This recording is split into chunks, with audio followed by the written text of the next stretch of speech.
For Boston sports fans, it's 98.5, the Sports Hub. Beasley Media Group station. Sports Hub headlines. Presented by Celsius Energy Drinks. Big-time win for the Red Sox last night, 3-2. In 9 innings, they come back and beat the Orioles thanks to Cedar Rafaela's 2-run homer in the 9th. That put the Sox ahead for good.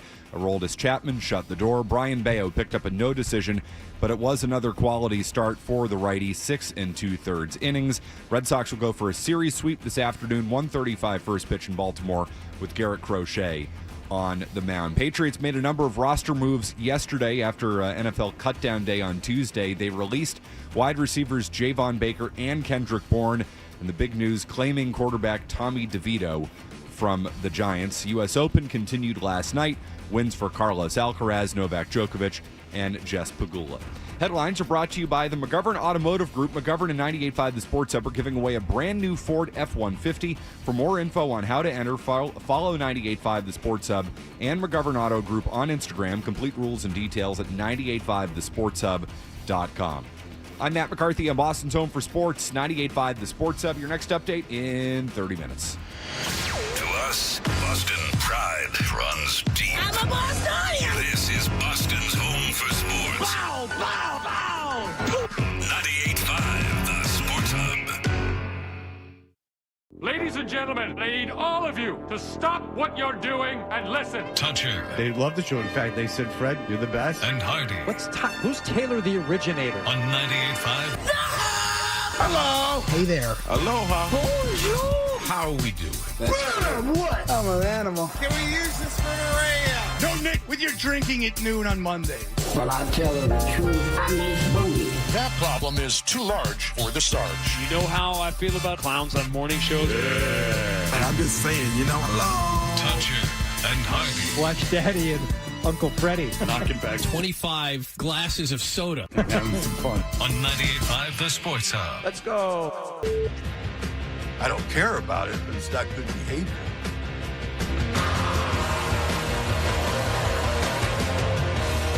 Mike Hawley, I never really quite know how to start this program. You know why? Why? Tell me why. Because it's 6 in the morning. You can start just like this. You can start by saying you don't know how to start. That's what I just said. But that could be like your intentional, unintentional thing. Well, it's more of an energy level thing because I don't know if I should come in with like a No. good morning. Everybody. No. Good morning. Or do I come in with the Scott Zolak thing? Well, let's go. 6 in the morning, 12 producing the program, Mike Hawley, do I come in with that type of that's energy? too much. Yeah, it feels like a little too much for this time in the morning. Because that's not sustainable. We could try. That's not even sustainable for Zoe. And he does it. He's ready. And I hear this. How many times a show do you hear Zoe? Hey, listen. They need a third guy. Oh, Jesus. He's pounding the table. We can hear you. We can hear you pounding the table. What just drives the He point? He comes in high, and then at 10:47, he needs to be rescued. Okay, you got to pull him back up. Saying he makes it that far before tapping out of the program? at 10:27, he needs to be pulled back up. So a good energy level, your natural energy level. You're not You're not that guy who comes in. Hey, this is Matt McCarthy. How you do? You're not that guy anyway. Buddy, good morning. You can't do that. No, you gotta have a little bit of juice. I the feel some morning. juice. Talk to me in 3 hours. We'll see if I have juice. Yes, I feel you will. some juice. You will have it. How you doing, Holly? Man, I'm doing great. I don't know about you. This is my favorite time of year. This is my favorite time of year. All things, but sports specifically. But you're winding down August, but it's still warm. So you got September. You've got college football, which a lot of people in Boston and New England don't love, but I do. Now we care about it. Big time. I'm talking about big time college football. I've been a huge UNC fan for a long time, Holly. I can't wait for that game Monday night against whoever they're playing. As I said, big time college football, not North Carolina. Anyway, we'll pay attention to the guy in North Carolina. But college football. You've got Bruins training camp. Just in a few weeks, just talking to RJ yesterday, a few weeks, Bruins training camp. You've got baseball playoffs. You've got the NFL starting. I mean, you got NBA training camp is not that far away. Not far away. So you got a lot of things happening. Kids going back to school, preschool, kindergarten, college, the whole thing. That's why you're excited. It's renewal. You're jumping the gun a little bit. What do you mean? No, because I think it's once you get into like the middle of You're September. trying to say I hate my kids? I'm not trying to say that. I think you may have implied that at some point when we've done shows in the past, but I'm not going to put words in your mouth on that. Right. September, like the middle of September, once the NFL season actually really starts, and we're not talking about, cutting eighth wide receivers. Right. Then you've got the baseball playoffs coming up. Training camp starts, middle of September for the Bruins. That's when it really gets. You're just excited that your kids are going back to school. You're jumping the gun by a few weeks. Well, I am excited about that. One of them has already gone back, and the other two go back next week. And it's time. I mean, I think it's natural, McCarthy. It's natural for it to have a little separation. And look, I'm not saying anything that the kids don't say. They don't like to being around me either. After a while, you just need a little bit of a break from people. We love each other, but we need a break. And I think it really hit me the other day. Last day of summer. It was the last day of summer. My daughter had a sleepover, a 12-year-old daughter, with two of her friends. God bless you. Yeah. Yeah.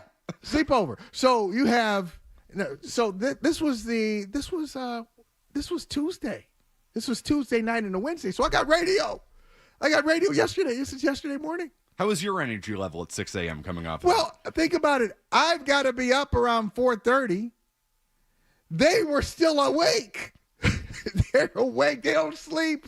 You get 3 12-year-old girls together, talking, laughing, just hanging out. The shows are on. They got all kinds of things. So that's when I was like, okay, this is it. This is it. She's the youngest. She can get away with it. She's the only girl. She can get away with it. Okay, I'll let her do it. And I said to my wife, we are letting her do this. And if the boys ask, I'm like, get the F out of here. Get the F out of here. What do you mean a sleepover in late August? It's time for school. We're not giving you a sleepover. But for her, she can get away with it. So yeah, I'm ready. You called me out. That's why I'm excited. I knew it. I've done enough radio with you to know how you feel about that. Like, yes, I knew it. Got it. Sleepover. Late August. Issues. That's a lot, man. That's a lot. I mean, God bless you, really. Putting up with that. That's a dad right there. Yeah, it's dad. Dad move. Dad. What type of dad are you? What do you mean? Like, what type of dad are you? How would you self describe your dad approach? What's your style, parenting style. McCarthy is just like, I know you're a baseball guru, a baseball savant. I think your favorite pitchers, your favorite starting pitchers, they have a number. They have a number of approaches. Pedro. Guys, right, exactly. When young Pedro could give you 97, 98, and then Pedro around 2000, 2001, he had the little labrum issue. Little shoulder problem. But still, he could still deliver. But, he dropped down sometimes. It wasn't the same delivery, but you got to have a number of pitches and a number of angles to get it done. So that's how I approach it. Sometimes it's tough love. Sometimes it's, hey, come here. Let me tell you a story. Let me tell you a story about, I was 11 once. I was 15 once. Yeah, I've had my heart broken too. And so you just give them anecdotes about your own life to make them feel better about whatever they're going through. And then sometimes you're like, shut up. How do 15-year-olds generally respond to anecdotes? They hold on to the wrong parts of the story. You know what I mean? So I don't go anecdotal all that much because then they'll just hold on to the one, like, wait a minute, that's not the big picture. I just told you that small part. I just told you the small part of the story, and now you're holding on to it.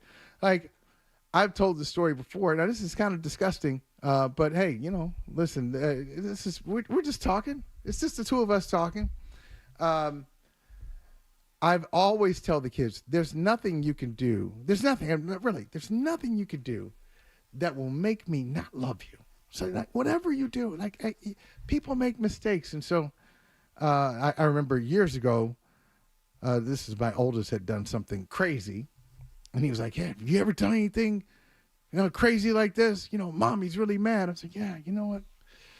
Yeah, I have, son. When I was 5 years old, I kind of took a poop in my grandmother's basement.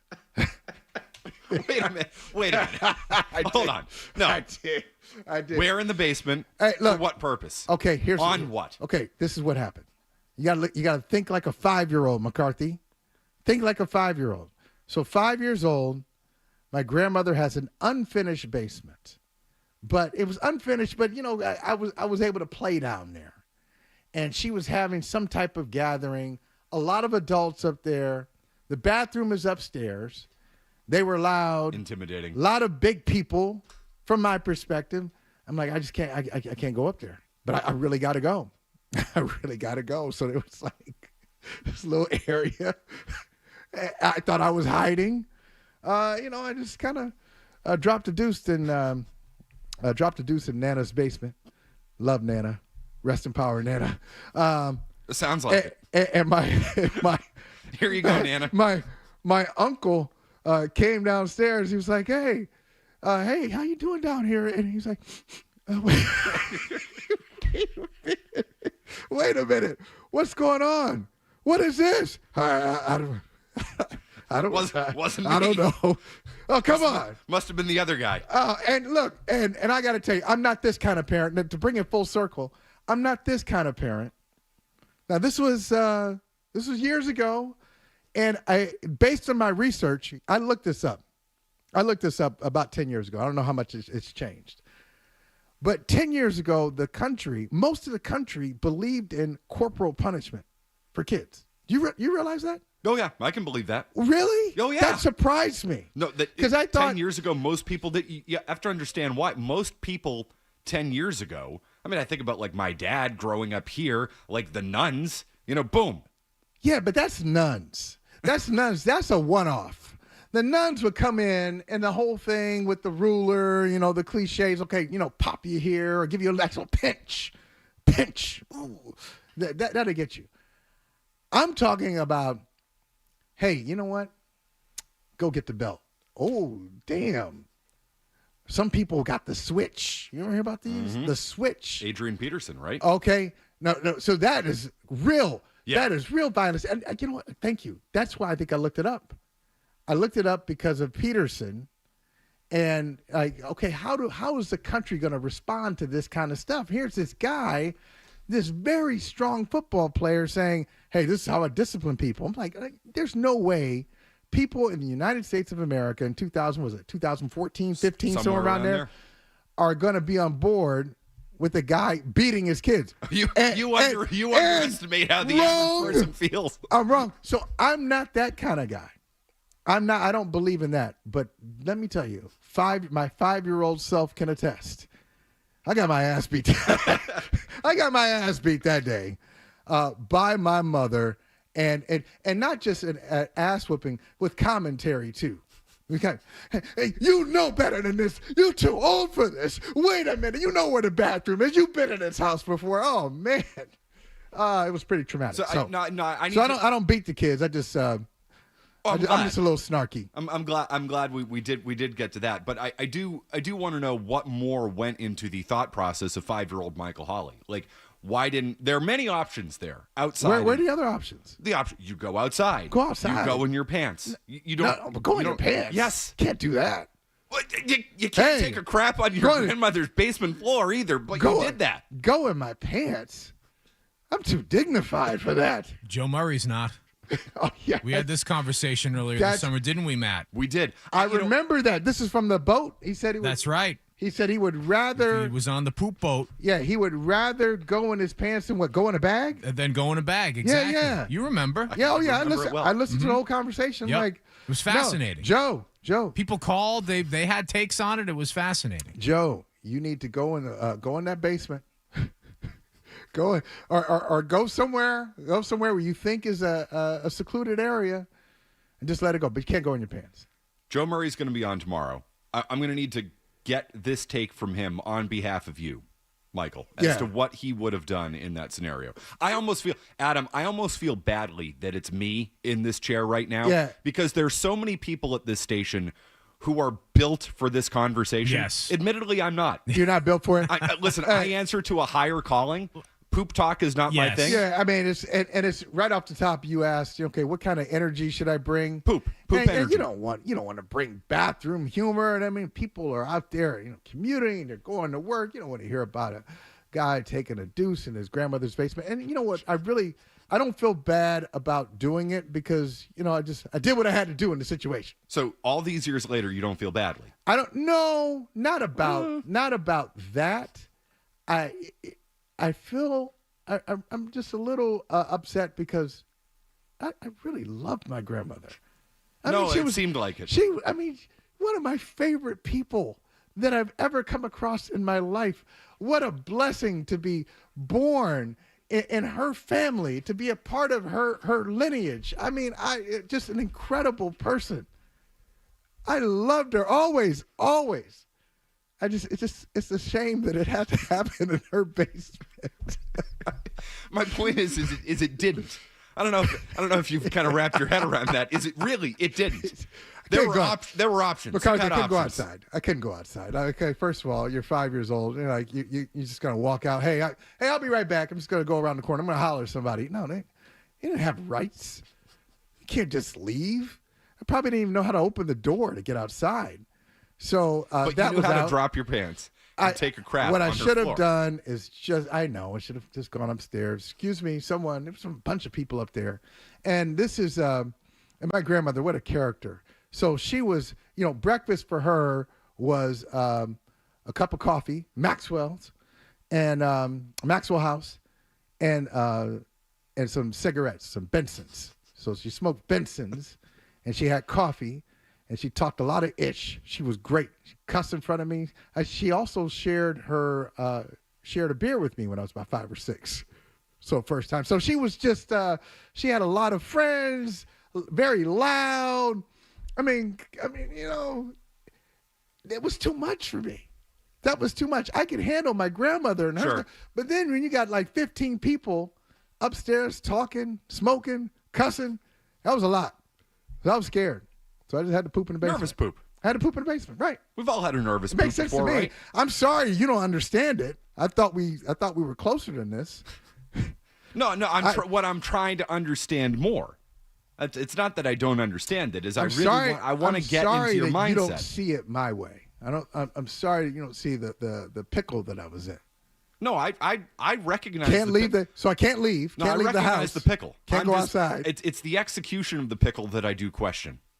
So what I needed to do was have the guts to go upstairs with all those big old people talking trash and smoking, cussing, telling stories, and say, excuse me, in a cloud of smoke. You got to take a dump.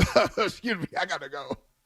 Can I get through this little throng here and up to the bathroom? Only one bathroom in the house. This is a very low maintenance, A-frame, not expensive. As a matter of fact, I looked up the house the other day. I looked up the cost of it. You know how much today? $2,025. You can get that house in Akron, Ohio, for $42,000. Wow. $42,000. So we're not talking about some palatial estate here. It's $42,000 get you here. Nothing. A shed. Nothing. Not even that. $42K. One bathroom. I think it was on the second floor. Well, I mean, the reason it's... So I had to go from the basement to the first floor, and then the first floor to the second floor, through all these people. Come on, you got to understand my position. Yeah, no, I get it. The reason it might be $42,000 is I feel like that's the type of thing you have to disclose. Mike Hawley once took a dump in his basement. Yeah, touche. Touche. Okay, that's going to kill the value of the place. Well done. You got a lot of talent. All right, well, I don't know about that. We'll find out, though. 617-779-0985. It's Matt McCarthy and Mike Hawley in for the guys today. What is coming up on the program? Well, we have Chris Mason joining us at 7:25, talk some Patriots cuts. We have Tim Healy from the Boston Globe. Patriots cuts, that's another form of ish that we're talking about. Anyway, go ahead. No Patriots claimed by other teams yesterday. What does that mean? We'll get into all of that. Tim Healy at the Boston Globe going to join us to talk Red Sox at 8 o'clock. And speaking of the Sox, what happened last night? Real nice win for the Sox. We'll get into all of that. It's Matt McCarthy and Mike Hawley in for Toucher and Hardy. You're listening to Touch.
What happened last night? Brought to you by Leonard Hair Transplant Associates, where your hair doesn't have to be a game of what happened. So change your lettuce and change your life with Dr. Matthew Lopresti at 1-800-GET-HAIR. Matt McCarthy, Michael Hawley in for Toucher and Hardy. Thanks to the folks on YouTube for once again reminding me that I do need to call Leonard Hair Transplant Associates. This is not trending They're in the right direction. reminding you? They're reminding me, yes. That you need to call? I do. We are not trending in the right direction here. And how are you? I'm an expert on this too. Okay, I'm an expert on this. How do you feel about it? First of all, the psychology. What's the psychology of you and hair? Is it part of your identity?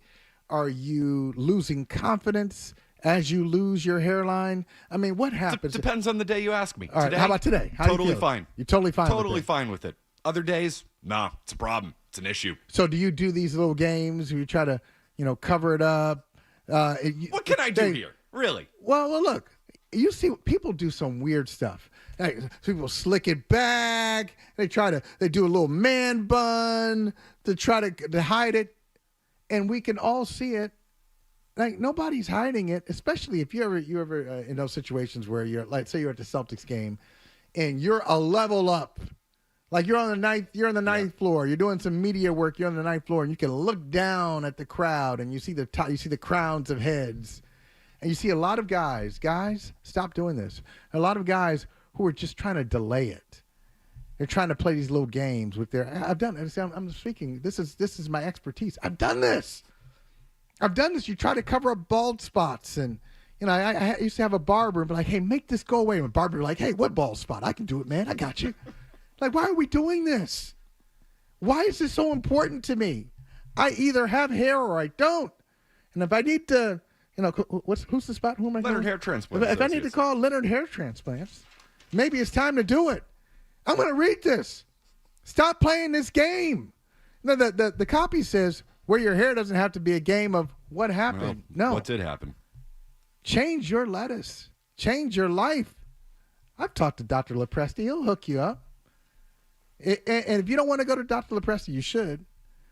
But if you don't want to do that, if you're intimidated like a 5-year-old in the basement, go bald. Bring back the Michael Hawley dreadlocks. Bring them back. People say that to me, 12, and I say, I'm bald. Yeah. It's not happening. I can't do it. That's right. It's impossible. If I were to bring back the locks, it might be a single lock. Just might be one. Yeah. Not if you talk to Dr. Lopresti. And then it would be like, okay, you got too much. It looks fake. He would bring it back. It would look fake. It would be thick. I'm like, oh, there's no way this dude has hair this thick and dreadlocks like this at his age. You know what's not fake? The Red Sox. Red Sox. Swinging a high fly ball. That's deep to left. Backing up Carlson. Backing up. She's gone. He hit it out of here. Don strikes again. And the Red Sox are on top in the ninth. 2-run homer for Cedar Rafaela. Top of the ninth inning. Red Sox down 2-1. They're up 3-2. And that was all they needed. And in there for strike 3. 99 to end the ball game. That is 14 consecutive hitless appearances now. And it goes from one that would have been a pretty sour defeat into a really fun W tonight. Holly, I know the Orioles are not good. Right. I understand that. I fully acknowledge that. All right. There's something about this Red Sox team. What's something? Something meaning what? They've got that it factor now. For the first time in a long time, they have that it factor. Did you feel this way before last night, or is this something that last night just kind of cemented something that's just been stirring? I've been building towards it. I've been building toward it. And So last night put you over the edge. Something about last night. So they strand 2 runners on in the 8th inning. Nobody out. You say, all right, here you go. Like, that was a real bad inning. They're not going to bounce back. Sure enough, Duran singles in the 9th. Rafaela hits a 2-run homer. You're saying there's just something about this team. I'm in. I'm fully in. So Mike Hawley, they're winning the pennant. They're going to win the pennant. They're going to win the pennant. So when you got the Red Sox winning the pennant, McCarthy, is it because you're so excited about the Red Sox and you just see all the the pieces coming together. Great starting pitching again. Yep. Giolito doing a damn thing. Their bullpen, you just heard Dave O'Brien talking about that. So Chapman and Whitlock have been unbelievable in the pen. So you got 3 starters who have pitched like aces. Giolito, Bayo, and Crochet. They all pitched like aces. So are you saying they're going to win the pennant because they got all these things going, or are you just not impressed with the rest of the American League? So it's a little bit of both. I think they have enough to contend in a normal year. I also think the American League is as down as I've ever seen it. You know, you go back to the Yankees series last weekend and you say, this is the competition? Yeah, well, because that is the competition for the most part. It's teams like the Yankees. I mean, I know Seattle made a bunch of moves at the deadline. Do they impress you? Detroit has not had a great second half. Like, I just look at this American League and I say, it's anybody's for the taking. And then I see the way the Red Sox are playing, the way it's coming together, the way they've performed really since the Rafael Devers trade. They have the second best record in baseball since the Rafael Devers trade. I don't think any of that is fluky. They are building on this. They're getting better. They're getting stronger as the year goes on. It's all coming together for them. This team has something. They do. All right, so you got them winning the pennant. I do. All right. When you say the competition, the Yankees, I agree with you.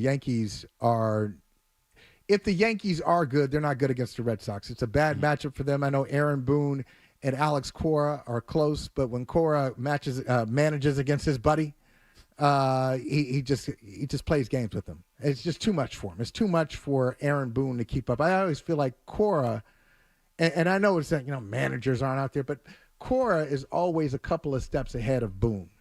Boone's teams, if Cora's team right now is sloppy, and it still is, because the reason you were down about last night before you got happy was they had a couple of boneheaded plays. You're like, what are you doing? How do you, Duran and Rafaela, how do you let that ball drop there?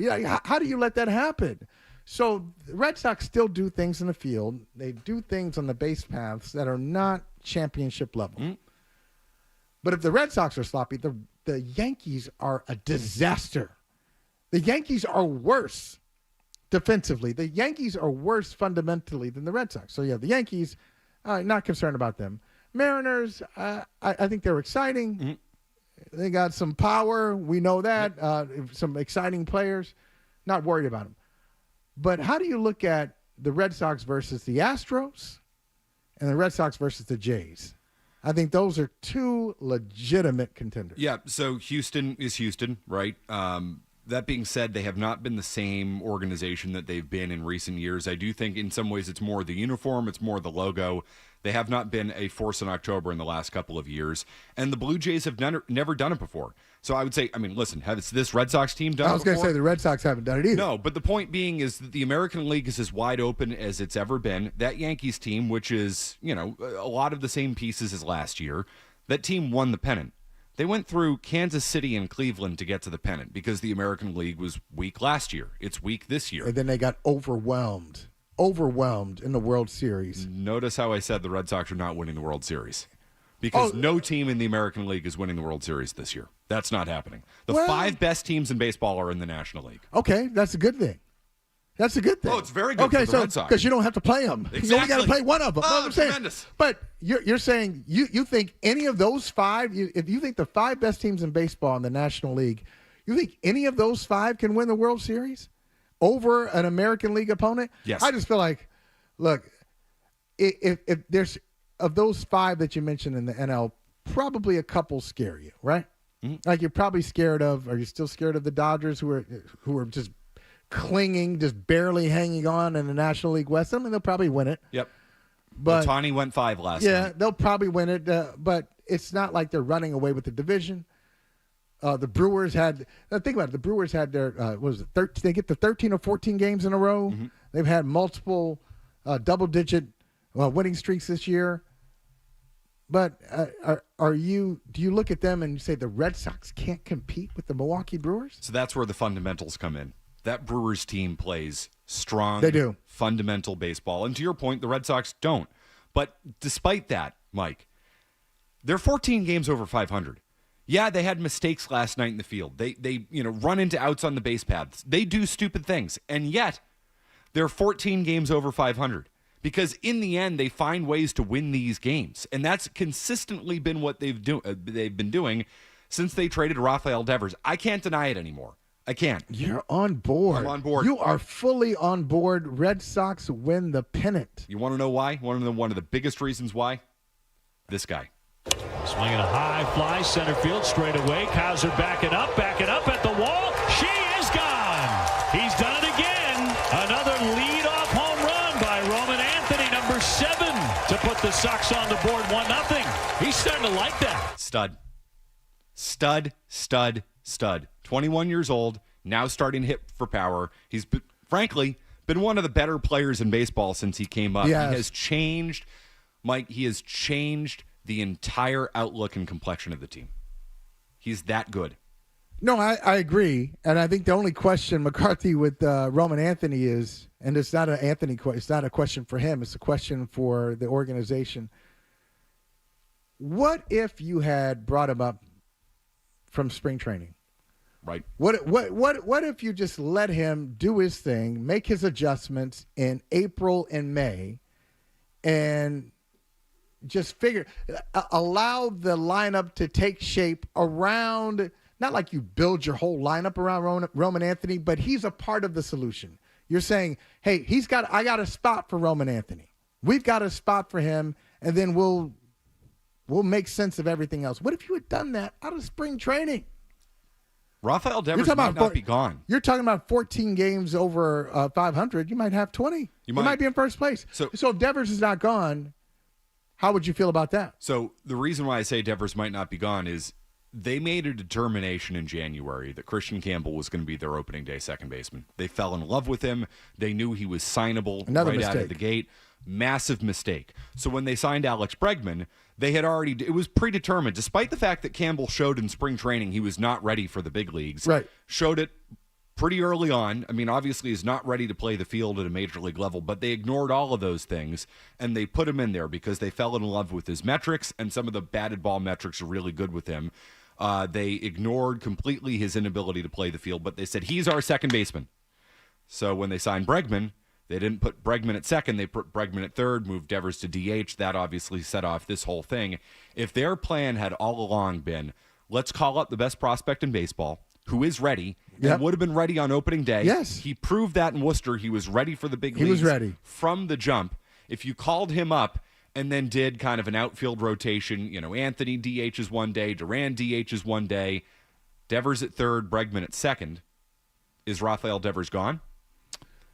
Okay, and if then he you have a middle of the order bat. So, okay, and this gets to the issue, because I know there's been a lot of revisionist history here. The Giants are a non-factor. We talk about contenders today. The Giants have fallen apart as the Red Sox have risen. So they're in completely different. They're going in completely different directions. Buster Posey was feeling himself after getting. I acquired an elite bat from the Red Sox, and he was willing to tell the story of how he negotiated with Breslow, and then went over his head. Little snitch. You went over his head. You went over my head. You talked to my boss. Oh, no, that's You went over my helmet? That's weak. Anyway, he was excited about that. But now, Breslow is looking good. Posey is left answering questions about what happened with this team. All right, all these things. Are you one of these people who believes that the Red Sox got better because the toxic Devers, the bad teammate Devers is out? I don't. Because if in your scenario, if you've got Devers and you got Roman Anthony, not only are you winning the damn pennant, McCarthy, you're World Series favorites. He was not going to bring that, especially if he's playing third. Your defense still sucks. He's a bad third baseman. Devers awful. is. Terrible. But he's a good hitter. He's not doesn't look like it right now, but he's a good hitter.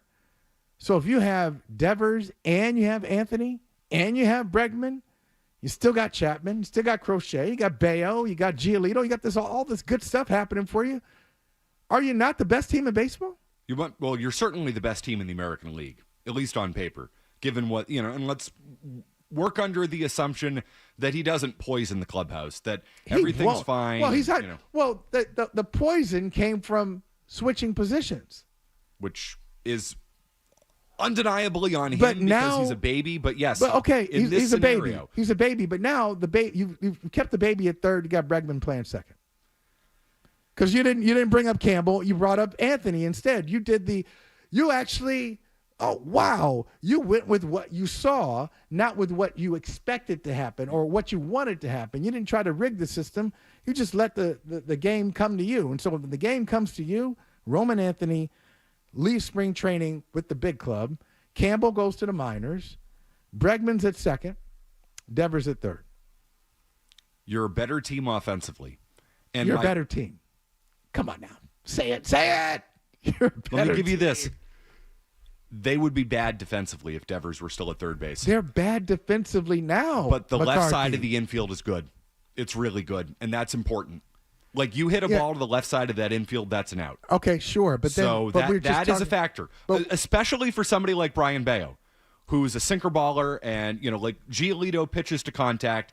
The pitching staff is better in some ways because you have Bregman at third. So we do need to acknowledge that. Okay, we'll acknowledge that. But as we acknowledge that, to bring it full circle, why was last night so exciting?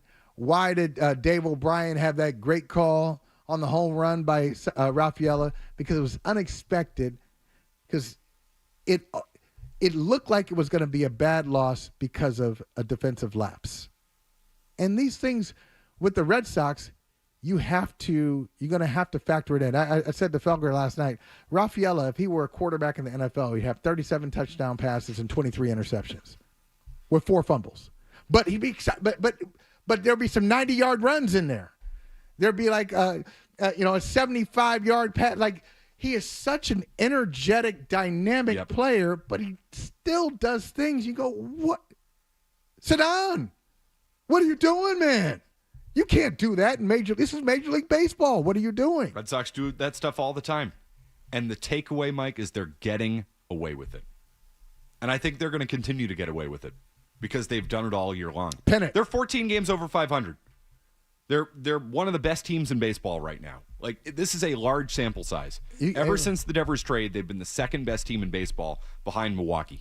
Listen, you keep talking like this, brother, you're going to be either on John Henry's yacht, like that Liverpool fan, or you're going to be like Tony Maz sitting in John Henry's suite.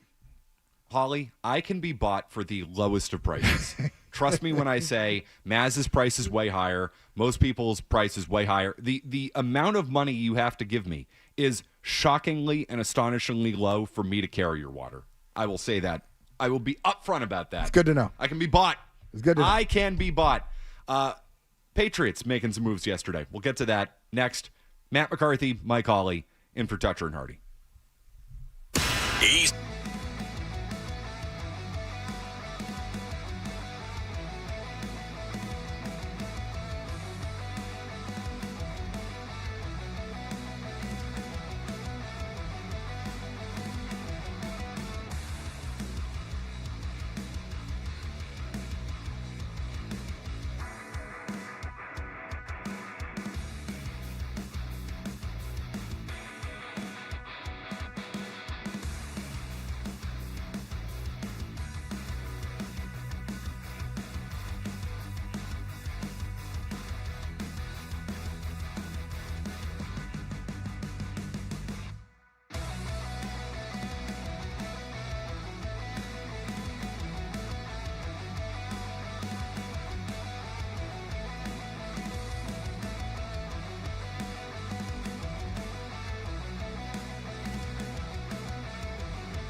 ways I can improve, and that's how I think about it. I ain't really trying to put no ceiling, no limit, anything. I'm just trying to get better every day. Getting better every day.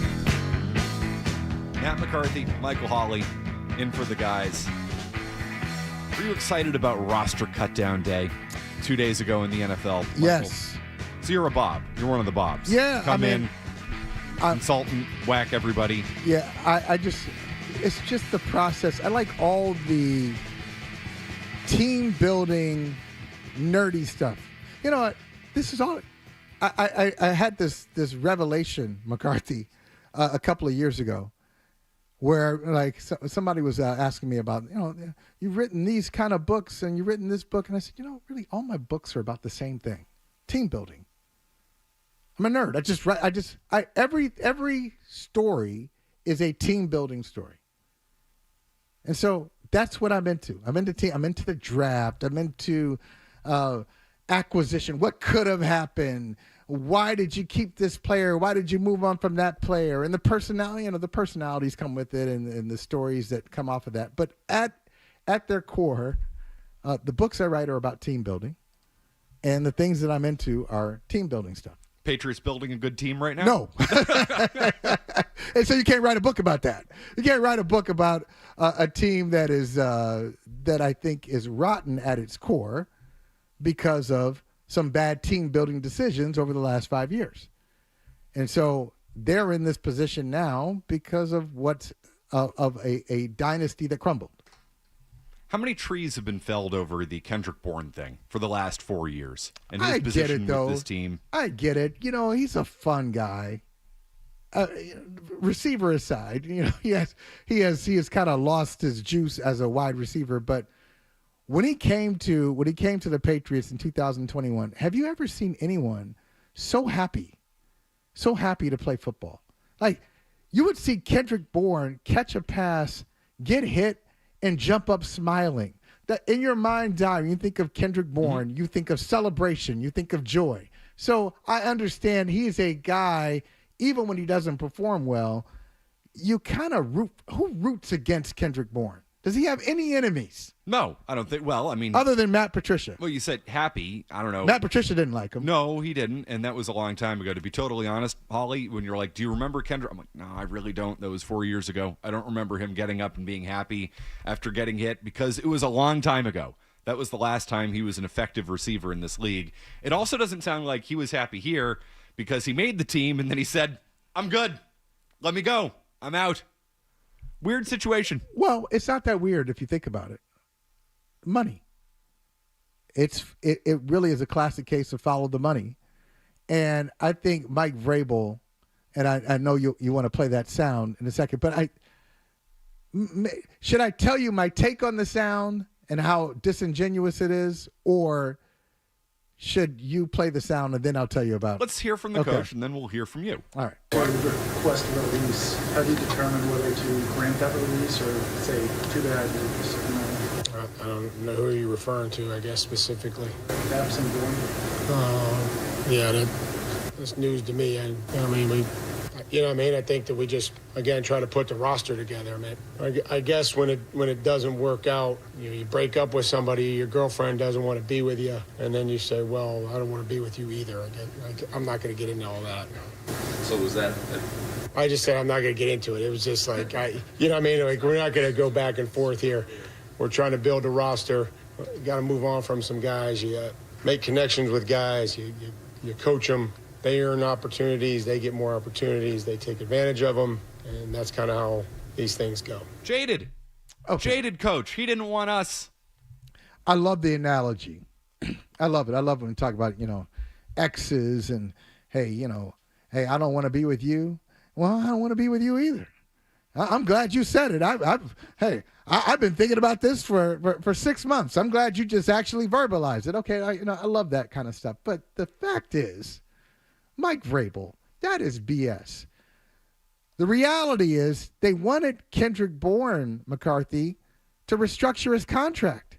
So they came to him and they said, yeah, we want you on the roster on our terms. So they wanted him to restructure his contract. When he didn't restructure his contract And when they couldn't trade him, all right, imagine, just look at it this way as an employee. I'm tired of being effed with by management. I'm tired of it. You know what? I'm good. Let me go. So, yeah, the Patriots probably thought if we can't get him to restructure his contract and if we can't trade him, then we'll release him. And Bourne is saying, yeah, if they want me to restructure my contract, it's got to be on my terms. If I can get traded to the Niners or a team that I like, I'm good. Otherwise, I want to go. So it really was not, I broke up with you. It probably was, more accurately, it probably was a mutual parting because neither side could get what they wanted. But to say they broke up with him and we just moved on. No, you didn't just move on. You tried to get the guy to take a pay cut. You tried to get him to restructure his contract, which I don't understand because I heard over and over, you heard the same thing. This is coming into the 2025 season.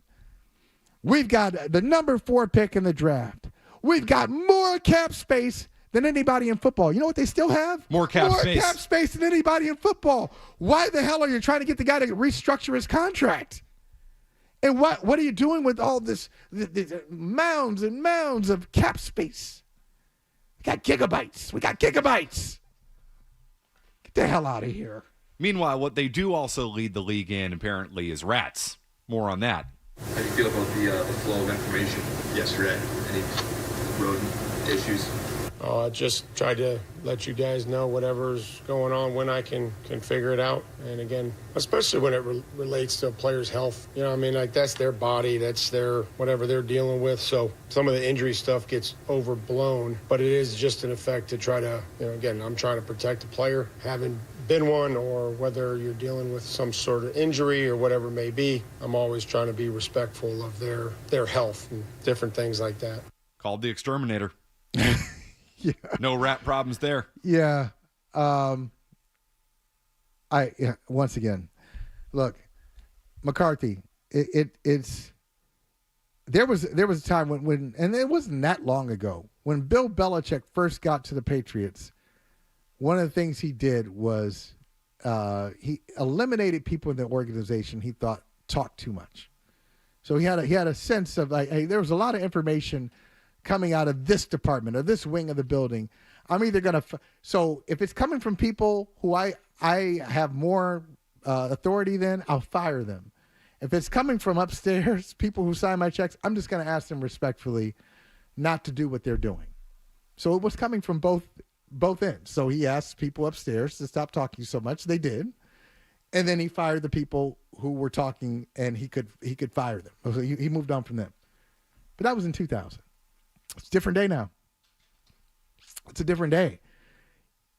I feel like Mike Vrabel should not lower himself, should not waste energy on trying to figure out who told the media that Jalen Polk, who you don't even like, is out for the season or is going to be on IR. Who gives a flying? It was a preemptive strike. But it's something. It is chasing the horizon. It is trying to outrun the wind. It is a loser's. You can't waste your time on that. Now, this is where I would agree with him. If he's in a coaches meeting, and he says, "All right, guys, I'm just gonna in this room. I'm just gonna tell you guys this right now. Will Campbell is not a tackle. Will Campbell's a guard. We're gonna get through the 2025 season with him as a tackle, and then in 26, we're going to be looking for a new left tackle, and we're going to move Will Campbell inside. And that leaks out, okay, now you got problems. Now you got problems because this is something this is schematic, this is personnel, this is really your most intimate thinking about the franchise. Now you got to cut that out. But come on, agents talk, players talk, girlfriends talk, wives talk, friends talk. The guy at the grocery store talks. So there's so many ways to get information that doesn't matter. This stuff doesn't matter to the Patriots. It should not matter to Mike Vrabel. Don't spend your energy on this stuff. 12. I've already Joe Murray'd the clock. 1 hour into it, and I've jumped. I've gotten a head start on Joe. Doing tomorrow. great the first segment there, but it's okay. We'll do what we can. Yeah. We got a break. Michael Hawley's here. Matt McCarthy. Adam 12. Jamelli's here. Beaton's here. You 617-779-0985. We continue on Toucher and Hardy. Stay tuned for more Toucher and Hardy on the Sports Hub.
Dexter and Hardy. Such an enticing explosion. 98.5, the Sports Hub. You want to talk about your favorite poets? Some people like Emily Dickinson. Some people like Robert Pinsky. For me, it was Eric Barrier and William Griffin. Eric B. and Rakim. William Griffin, also known as Rakim, one of my favorite poets. So I was like, wait a minute, yo. Dude, what are you trying to do? You're trying to like Jack Rakim style? Well, imitation is the greatest form of flattery. And it was, and Rakim took it in stride. So that's why I'm smiling, because this was the song where he decided I'm gonna be like Rakim, and it worked for him because this is one of his biggest hits. Maybe he should still try to do that, because what he's doing now is not good. What's he doing now? Well, What's he doing now? From The Independent. Yes. I'll read this for you. Yes, go ahead. Will Smith has been accused of sharing a video that uses AI for shots of crowds and cheering at his current summer concert tour. Now, I mean, in the end, all right, why are you laughing? This is serious business. Okay, go ahead. All right, I mean, what's the real crime here? So you're creating people who look like they're adoring fans. So what? Don't we all want adoring fans? Yeah, we do. And so are you going to do that? Are you going to do that? You try to make your case to the bosses here at the Sports Hub. People love me. Yeah, definitely. And you gonna show them. You're gonna send them some video. Look at this. Are you kidding me? Do you know how many emails I send to Rick Radzik and Jim Louth from like burner email accounts being like, Matt McCarthy is great. You should put him on. Put him on more. Yeah. This is this is a scene of people listening to Matt McCarthy, and you have these people just going crazy. Yeah. These masses. These fake AI people. Yeah, someone driving Channing in their McCarthy. car. They got McCarthy on with Holly in the morning, but they got like a 6th and 7th finger on the hand that's on the steering wheel, right? And you're like, wait a minute, that's not right. So AI is advancing, right? It is. But it's still easy. Sometimes it's easy to pick up AI because there are pictures and footage circulating of these crowd shots from these Will Smith shows. Again, ahead of the concerts, a video was shared from his official YouTube channel titled, "My favorite part of the tour is seeing you all up close. Thank you for seeing me too," which is very nice because there are, there's photos of signs of people in the crowd. We'll roll a little bit of in the background while you talk about it. I got the video right here. Yeah, go ahead. There's a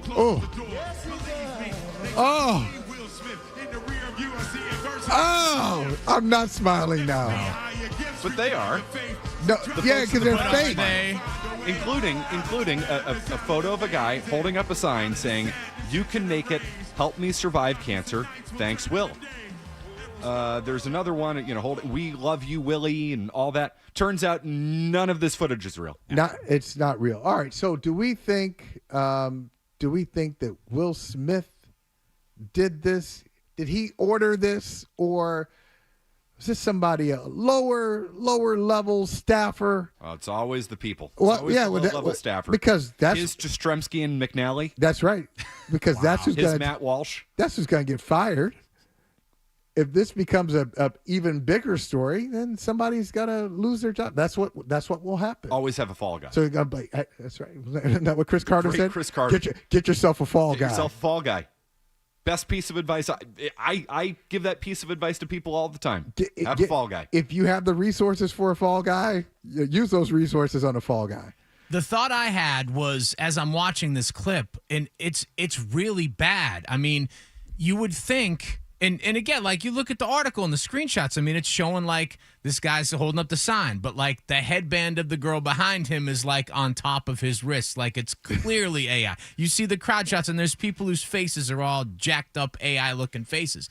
So the first thought I had was like, isn't Will Smith, I mean, yes, he's fallen off big time, and we can get into that too.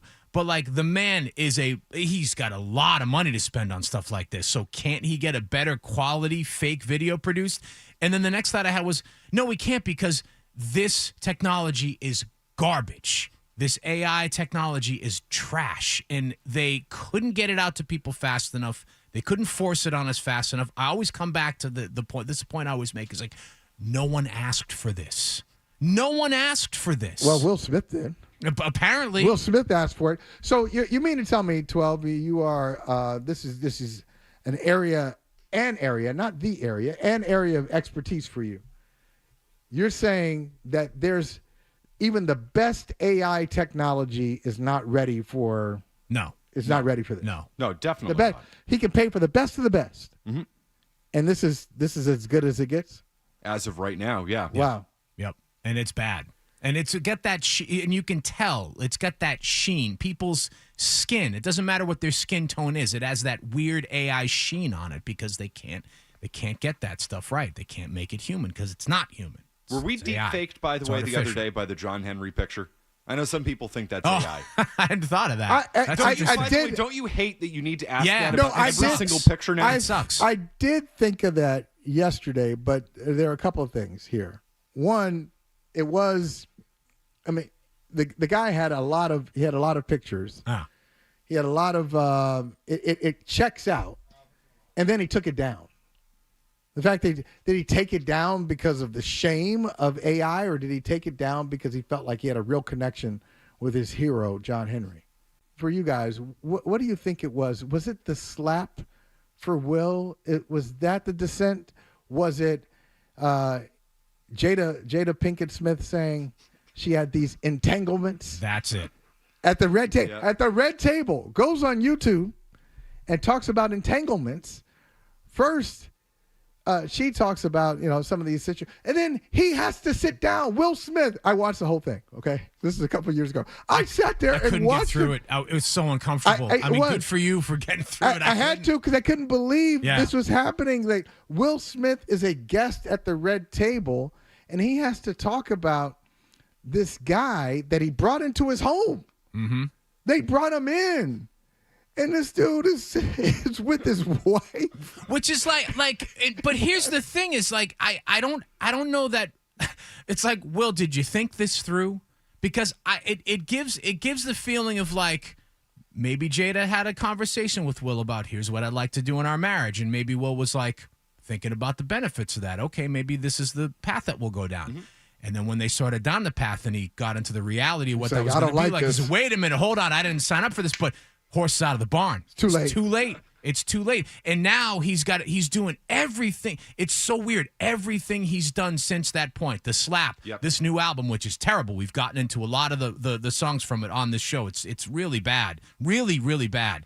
But it's all like this. Yeah, right. It's all this overcompensation to try to like prove that he's in charge and prove that he's the man and all this. And it's all, like you said, Michael, it's all fallout from that moment with his wife. Yeah, I mean, that's what it is. And so he had that. And I remember at the red table conversation, he said, yeah, we were done with each other, weren't we, Jada? A lot of people don't know that. I'm like, okay, that doesn't make it any better. You're still sitting here. You're still saying that this is your wife. And then, do you remember when she came out with her memoir, autobiography, whatever it is, and she says, oh, by the way, we've been separated for like a decade. Right. What? And he's like standing up for her and slapping Chris Rock in the face. You don't have to do that. So when he slapped Chris, on national TV and was not arrested, assaulted someone on national television and was not arrested. In fact, the cops were even like, is it okay if we arrest him? They asked permission, which is insane. The showrunners of the Grammys were like, no, we're giving him an award later on. Please don't arrest him. Okay, we won't arrest him. And then they went and they gave him the award. Yeah. So that slap was for your ex? Right. So you went up there, you slapped Chris Rock, you get a ban. You get a ban from the Oscars, which he really, I guess, he don't care about. Yeah. But then, do you remember his acceptance speech that night? He pretty much blames Richard Williams. Yes. Yeah. Yep. For what he did. Yeah, Richard Williams was the guy who Williams would have done. He slapped somebody standing up for his. It's a joke. It's a joke from Chris Rock, and you want to talk about bad? It was probably one of Chris Rock's worst jokes. Yeah. What it was like a G.I. Jane? Was that the joke? It's like, okay. chuckle, let it go, let move on to the next one. And then you set all this in motion. Once you got up out of your seat, isn't there like a moment, wait a minute, I'm walking up there. On national TV. Will, don't do it. Just go up there, put your arm around him and say, hey, don't slap him. No. He slapped him.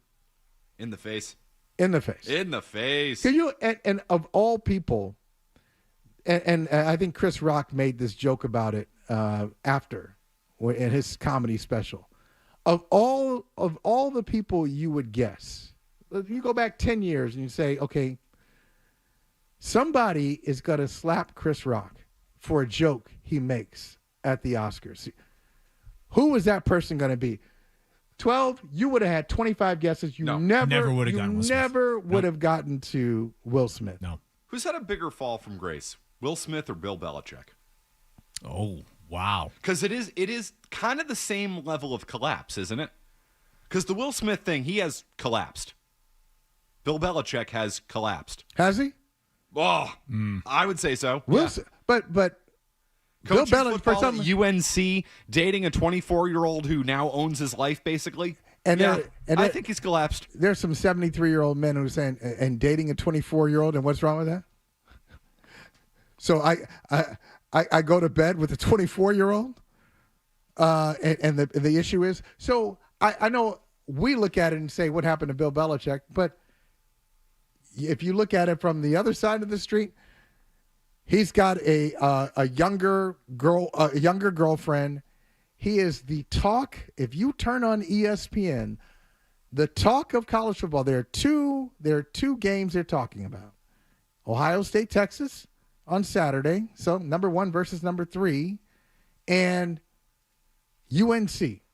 Bill Belichick, the greatest coach of all time, going back to college. He's got. It's not like he's in a disgraced position in the sports world. Oh, Will Smith's still selling out shows, isn't he? Yeah. No, he's not. No, he's not. Those people in the crowd are totally real. What are they're you talking legit. about? Yeah, they all got extra hands. Are people in Chapel Hill excited about Bill Belichick? I think they are. People in New England, we've moved on because of those bad drafts we talked about earlier, and just kind of losing control of the operation. But nationally, I don't think people look at him as a pathetic figure or anything like that. You do. I can see that. You're kidding me? We're going to get into that at 8 o'clock. I see you nodding your head there. Bill. We'll get into him. We got Bill and Jordan again. Talk about. We had poop talk earlier. Yep. I feel like I'm in for Joe Murray. I can't live up to it. We got Jordan talk coming up at 8 o'clock. No Fred today. Listen, can I really live up to it? Here's why this is perfect, though, Mr. McCarthy, is you understand this show. And you're coming in, you're filling in for the regular host. You know that there's an expectation with the audience of the topics we're going to cover and what we're going to talk about. And that's exactly what we're doing. So kudos to you. We're going to take our swing at it. Yes. Best crack at it. You're guiding us. You're guiding us expertly. We're going to guide you to Chris Mason of Mass Live, joining the program next. Matt McCarthy, Michael Hawley, 12's here, Beaton, Gemelli. We're in for Toucher and Hardy. More Toucher and Hardy.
Chisholm on the 53.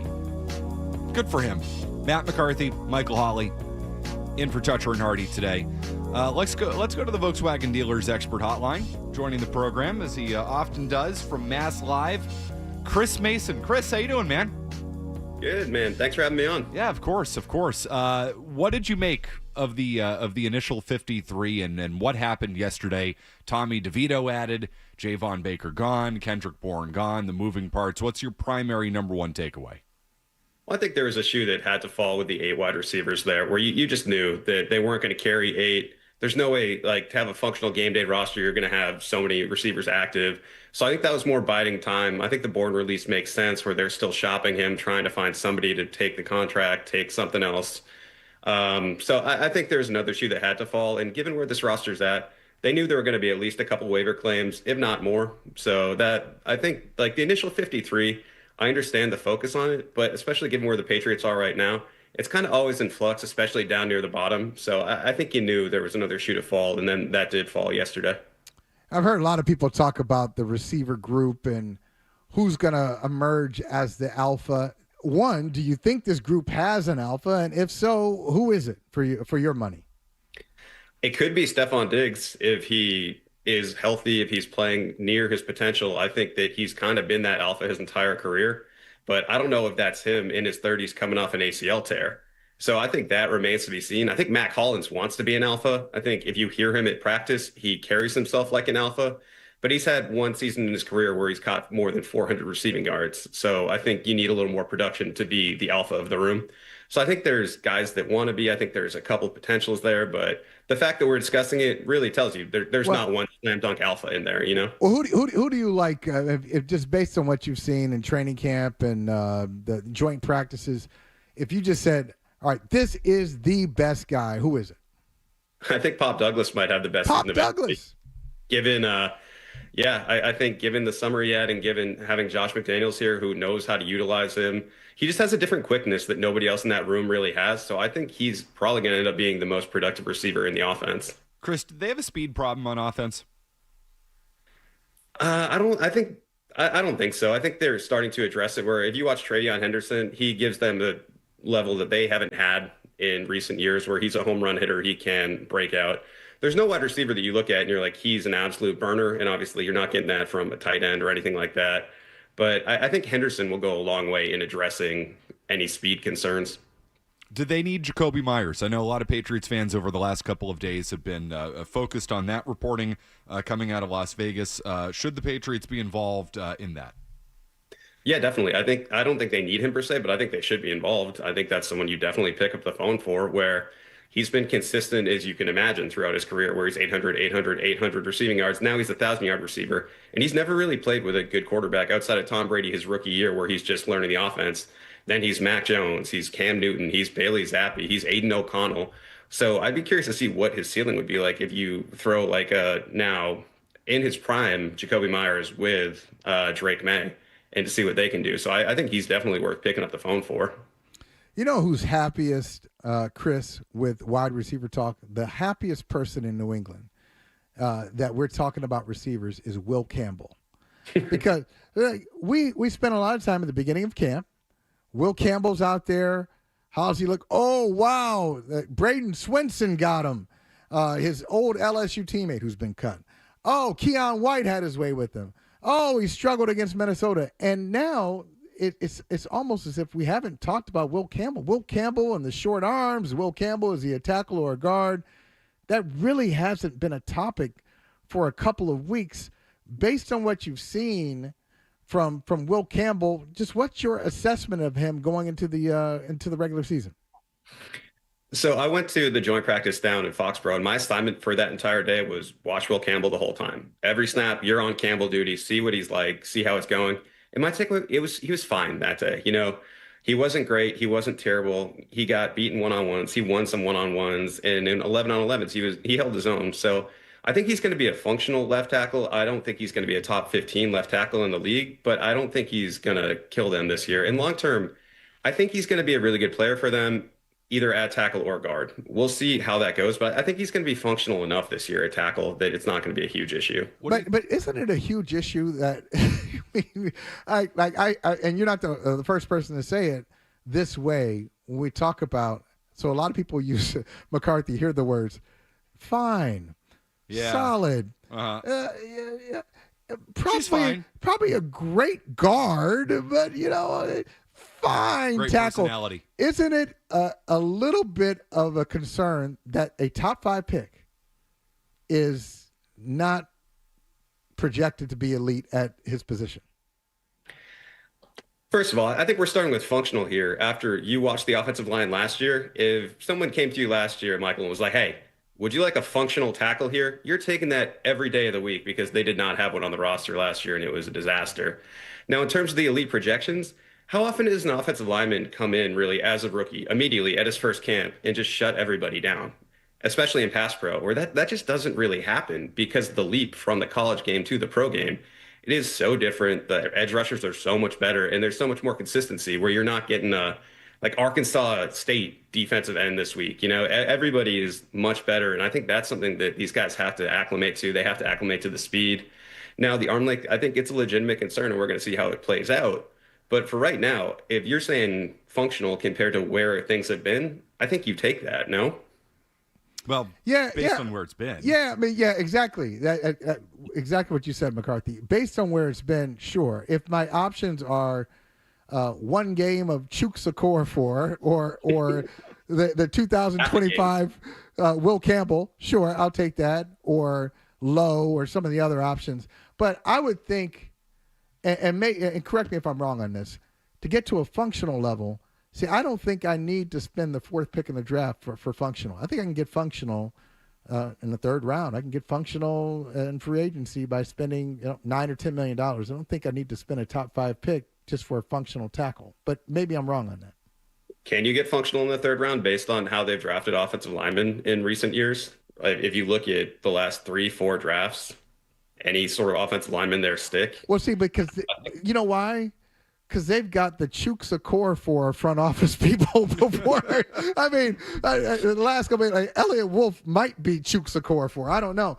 But I think if you had, in all seriousness, if you had like somebody like Eric DaCosta in Baltimore, or Brett Veach, or Omar Khan, like these like good general managers, good sound general managers, I think they could find talent better than the Patriots have. So I think the Patriots in their evaluation is part of the issue, and then the guys out there, you get these guys from the scrap heap. Well, sometimes you get what you pay for. Yeah, I agree with that to some degree, but on the flip side, those guys, those like great GMs that you just mentioned, are already playing with a functional roster. And so if they see a guy in the 4th round, 3rd round, who they're like, I want to take a flyer on him, they've given themselves the luxury to do that, and that might not work out. So when those 3rd rounders flame out, if they don't, it's not a huge deal because they already have a functional roster, as opposed to doing what the Patriots are doing right now, where the tackle is not good. It hasn't been good enough. I don't think the depth is still good enough, where if you look at the roster that came out right now, if Morgan Moses goes down, what are you doing at right tackle? How does that look? The depth still isn't there.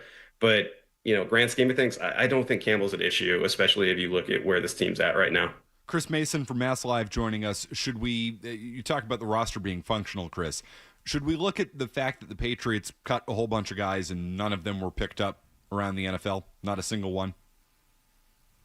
Yeah, no, I think that tells you a lot about where the roster's at right now, and probably why they're comfortable cutting someone like Braden Swinson, who they just drafted, and they're like, he's not going to get claimed. We'll get him back on the practice squad. I also think that there aren't a ton of waiver claims in general this time of year. It's usually 2 or 3% of the guys that are cut actually end up getting claimed. So I think a lot of teams are comfortable rolling the dice. But yeah, of course, the fact that they didn't have a single guy claimed speaks to where the roster's at right now, especially knowing that they were going to be active on the waiver wire yesterday. Everyone knew that they were going to pick up at least a couple of guys. So, the roster is still very much in the overhaul mode. And I think a lot of that is just looking back at the bad drafting. There's been too much bad drafting that's accruing over years, and that's put the roster where it's at right now, where it looks better than last year. It sure looks better than last year, especially with the starters, but the depth still isn't there. And you're seeing it where they're cutting bottom of the roster guys. No one else is picking them up. I've been so down on the Patriots, Chris. I mean, I feel obligated to ask you a question that kind of bring out some type of positivity, some type of glimmer, and that is there any aspect of the roster where you look at and say, oh, this is going to be beyond fine. This is going to be good, and I don't think people realize that this is going to be a good thing for the 25 Patriots. What is that thing? The running backs. I think if you look at the running back room, you definitely feel good about that. Travion Henderson, Ramondre Stevenson, who looks slimmed down, Antonio Gibson, who was their best back last year. I think you feel pretty good about the three of them. Now, I mean, there's the positivity. The caveat is the offensive line obviously has to block for running backs to be effective, right? So we'll see how that goes, where that group definitely isn't on par with the running backs. But I think if you look at the running back room right now, you definitely have to feel good about the trio that you have in there. Is it fair to say the Patriots don't feel good about their quarterback room, given they claimed Tommy DeVito off waivers? I don't think so, especially just given that you had, an undrafted free agent in that QB3 spot all summer. I think you're happy to just add someone with experience there, someone that's actually going to be relatively functional if thrown into a game. So I think that's just bolstering the room. Like Vrabel said yesterday, I don't think that was just coach speech. Well, no, doesn't that have to do with the fact that, Josh Dobbs probably, I think it's fair to say, did not impress this summer, Chris. It's not like you're bringing in Tommy DeVito because you don't feel good about Drake May. Are you bringing in Tommy DeVito because you have questions about the room behind Drake May? Oh, yeah. I definitely could see them competing at some point. I almost see them in different roles where Dobbs is kind of like that veteran sounding board where if Drake has a question, he can go there. But DeVito might be more functional in a game if you throw the two of them in there. Not right now, obviously, because DeVito's had like a day in a playbook, but given a few weeks, both guys, backups that have won 3 games in the NFL, I think they could compete, but I definitely think that helps with the depth of the room anyways. Are you a DeVito fan? I had to sit through that game in the Meadowlands, the DeVito versus the Patriots, was like 10-9 in Belichick last year. That was one of the ugliest football games I've ever seen. that one left a bruise where I was like, I don't know about this. But I think everything that comes with them is pretty entertaining. And, I haven't dealt with them much personally, so we'll see how that goes. But yeah, that game left a mark. All right, Chris Mason covers the Patriots and a lot of other stuff from Mass Live. Check him out on Twitter. Read his stuff. I know you had a piece on Efton Chisholm, and we appreciate you coming on here, Chris. Thanks for having me, guys. All right, sounds good. Chris Mason joining us on the Volkswagen Dealers Expert Hotline. We'll get into the Patriots. More stuff coming up. I do, though, Holly, again, if today's theme is wading into waters that are strengths of other people, poop talk, Joe Murray, Jordan Hudson talk, Fred Toucher. I am going to come into this program and give you a music take. 12, how do you feel about that? Got a music take coming up? I got a music take for you. I'm into it. You have a music take? Yes. Because, I'm kind of nervous about this because the last time you had a music take, I think you recommended one of the worst songs I've ever heard. Oh, the Pogues Christmas song. Yeah. Oh, that's tremendous. Yeah. Fairy Tale in New York. Michael's not a fan of Fairy Tale in New York. No, apparently hates That's unfortunate. So it is. We'll see what you got here coming up. We'll give it a shot. All right. Essential Sports Hub headline presented by Celsius Energy Drinks. Red Sox win 3-2 last night thanks to a 2-run homer by Cedon Rafaela in the 9th to put the Sox ahead of the Orioles for good. Aroldis Chapman picked up the save. Sox will go for a series sweep this afternoon with Garrett Crochet on the mound. Roster moves for the Patriots yesterday. They claimed quarterback Tommy DeVito from the Giants. They cut Javon Baker and Kendrick Bourne. No Patriots claimed by other teams after the roster cut down in the NFL on Tuesday. And at the U.S. Open, wins last night for Carlos Alcaraz, Novak Djokovic, and Jess Pegula. Sports Hub headlines are brought to you by Veterinary Urgent Care Center with 8 locations in Massachusetts and Rhode Island. VUCC offers compassionate, convenient, high-quality care 7 days a week. Walk in or book an appointment at veturgentcare.com. Veterinary Urgent Care Center. Urgent care for your pets' urgent needs. I'm Matt McCarthy on Boston's Home for Sports, 98.5 The Sports Hub. Your next update at 8 o'clock. You're listening to Toucher and Hardy on the Sports Hub.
Sear, Beaton, Gemelli.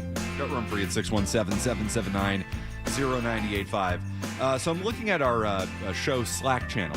Very prepared, very professional program. Always. 12, Beaton, Gemelli, they run a tight ship. Well, it's not a tight ship. It's an organized ship with which allows you to kind of do your thing. Yeah, leeway. You're creative. You can kind of just be free. It allows you to have some expression. This is not because they got it buttoned up over. Right, it's not the Felger and Maz experience. Follow the email chain at all costs. That's why. So that's how they run the show, right? It's just the email chain. It's the email Sounds chain. like Which obviously, the Bible. I'm certainly not gonna. I'm not gonna crap on it. It works. I mean, their show is tremendous, and I always like to say that Michael Felger is the best program director I've ever heard who's not a program director. Like, that guy hits the ground running at 2:00 every day and keeps the tone, sets the tone, and keeps it there for 4 hours. Does not flag. It's very impressive to listen to, but I don't know about like scrolling through an email chain to find this and that. So we organize things differently here. It sounds like, 12, doesn't it sound like McCarthy was rebuked at one point on Felger and Maz, and he's still kind of stinging from it. That sounds like that's good nuance. There's some pain. I'm sure I've been rebuked. I can't remember any time I've been rebuked, but I'm sure that's happened. Did they give you your McTakey? Did Felger give you that nickname, McTakey? So I think Beatles said it once. Okay. Felger heard it and ran with it. He liked it. Yeah. He liked it. He said it. There you go. So that's how that. You're a character now. We got you in there. Right, so Felger had you as that character, then Fred has you as the character. Right, Southern gay man. Yes, I think that's right. Is that the fairest way to describe Fred's voice of me? Yes, absolutely. Which I still don't hear, but I think that's it's what good though. That's what makes it funny, right? Because I don't think it's anywhere near what I actually sound like. Precisely. But that is how he has distorted me in his undeniably very stable mind. Yes. Nobody here at the station more stable than Fred Toucher. I think we would agree with that. Everybody knows it. It's unanimous. So I'm like the listeners now, McCarthy. You gave us a great tease with this music take you got. You got a great take coming, and I don't know what it is. I didn't ask you during the break intentionally. I want to be surprised, so surprise me. What's this great take? I'm reading here in our Slack channel, again, a very organized program, about the Morgan Wallen show this past weekend. So apparently Morgan Wallen went past curfew in Foxborough, which gets you a fine, 25 cents per attendee, which totaled $15,705. Morgan Wallen went 14 minutes past curfew at Gillette Stadium, which admittedly I'm surprised to hear about because Tim McCone, who has the worst taste in music here at the station, did say that he saw Morgan Wallen at Fenway and he played for about 58 minutes. So that's not what I want going into a concert. But this gets me into a thought I had over the weekend. So Morgan Wallen was at Gillette, dominated the weekend. Saturday night, he played a show there. Saturday night at Fenway Park, the Jonas Brothers played a show. Gentlemen, that is undeniably the worst concert night in the history of Boston, period. End of story. You can't possibly get any worse than that. I like that take. That's a good take. That's a really good take. That's a good one. Go through the history. Expecting that. That's good. 12, you strike me as a ticket stub guy, right? You Sure. must have tickets absolutely. from all the shows you've been to. If you were to go back through your time here in Boston, and you truly are one of the music experts in this city. Thank you. Find me a worse night of concerts than that. All I can think of is it's funny. I was not expecting that. It is a good take. All I can think of is the flip side of that is an event that we used to do when I worked at WFNX. That's where I started my professional radio career at WFNX, the legendary alternative station here in Boston. I was there in the late 90s, and they used to do an event called the Best Music Poll. Because if you remember, FNX was owned by the Boston Phoenix. They kind of operated in tandem. So every year they would shut down Lansdowne Street. Some years they would put an outdoor stage at the end of Lansdowne Street. They would have bands performing. But whether that was there or not, every club along Lansdowne Street. So at the time you have Avalon, you have Axis, you have Bill's Bar, you had Mama Kin, the small club for a little while that was owned by the guys from Aerosmith. Yep. And FNX would pack every single one of those venues with bands. So what you had is the opposite of what McCarthy just described. Is you were like, oh my God, like the Jungle Brothers, they're playing at Bill's Bar right now. Like, I got to go see that. But wait a minute. I wanted to see Sunny Day Real Estate, and they're headlining at Mama Kin's. So, like, and the headliner hasn't even gone on yet. They're going to be playing on the outdoor stage. Buffalo Tom's going to be playing. So you had all these great bands, and you're like, where do I go? I got to cut it short. This is the exact opposite. This is but I Stay wonder. home. I wonder. 12 and McCarthy. I wonder. Okay, so this is big venue. You have to say it's the worst big venue music night in Boston history because we've got a lot of small venues here. I'm sure when the Jonas Brothers were doing their thing at Fenway, and you had at Gillette, you've got Morgan Wallen. Maybe there was somebody at a small venue just crushing it. Yeah. Billy Idol was at Mansfield that night. Okay. All right. Okay. Joan all right. Jett and Billy Idol at Mansfield. That's Okay. your best bet. If Right. you not even a question. Didn't go to that show and you went to one of the others, what are you thinking? Well, let's be honest. It's a different crowd. Sure. The Jonas Brothers crowd is 35-year-olds Younger. who loved the Jonas Fair. Brothers Yeah. 20 years ago. Absolutely. And 35 might be too old. Right. Morgan Wallen is every 26-year-old girl from Braintree who thinks she's from the country, and Tim McCone going to the country concert. And McCone. That's what that show is. So again, it's appealing. I understand. It's appealing to a different demographic. Sure. It's appealing to a different crowd. And Billy, but undeniably, Billy Idol and Joan Jett. Okay, give me the profile of that appealing crowd. to every 60-year-old out there who thinks people- the 80s were the greatest time ever. Didn't you see this? There was an article on this recently where you reach a certain age at a concert where you say, "Could you sit down?" Yes. Why are you standing up? You want the people. You don't want all that action. You just want to sit there and take it in. It's more like it's a quiet concert experience. That's admittedly, Holly, you know me well enough. That's your my speed? kind of There you concert go. experience. Yes. I'm gonna go sit.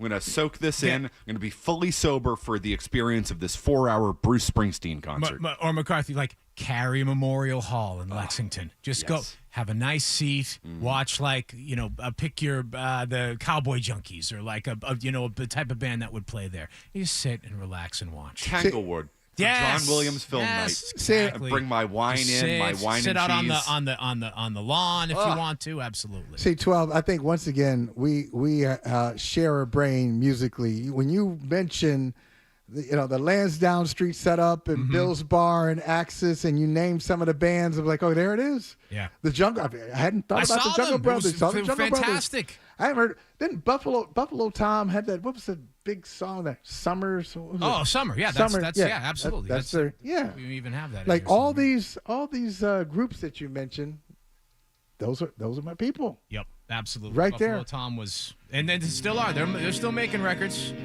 They're still. What's playing, this like? playing shows. 1994, 95? Little later. Yeah, this is like. This got to be It's no 90, later. Oh, you know what? 95. 95. This Yeah, Sleepyhead, I think, was 95. The album that this is on. But yeah, this is a great song. You know what I think of when I hear this? It's Sunday afternoon at 3:45, and I've got to find a way to get through a segment by myself. Like, is it a great song? This is your yes, rejoin, yeah. but it gives me radio PTSD. Sure. It's July 25th. I have nothing to talk about. Now I need to find a way to talk by myself for 3 hours. It's Matt McCarthy here in the Sports Hub. Yeah, so thank you for just like Sorry, No. didn't mean to shake your brain. You know what, McCarthy? You do that solo radio guy thing, and I'll just say this. Pause. Long pause. Sedan Raffaella. Long pause. And then you get a long pause, and you get a description of who he is and how long he's been on the Red Sox. You just kind of, in a minute and a half, you've really said nothing. You just you've dramatically said nothing. Nobody can do that more than me. Every time I hear something like that, it's just like I felt like I need to say something completely inane that I'm going to forget I said 5 minutes later. You got just people, to get through it. You got people this morning. You got Michael Holley. We got your back. Don't worry about it. God. What a day to be alive. Indeed. Not to mention, too, we have more Jordan Hudson news. We do. Bill Belichick. He wants to trademark some terms. Bill Belichick, notorious businessman, right, Holly? Oh yeah, I mean, that's you've what covered him. Oh yeah, that's what he's known for, right? It's all about business. It's all about capitalizing. The business on the moment. The business dealings of Bill Belichick coming your way next. You're listening to Toucher and Hardy on the Sports Hub. Hey, it's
It's 98.5, the Sports Hub. Paisley Media Group Station.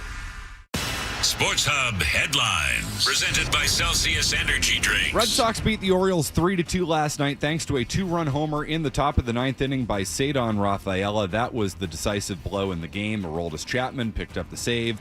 Brian Bayo, a no decision. He went 6 2/3 innings of two-run ball.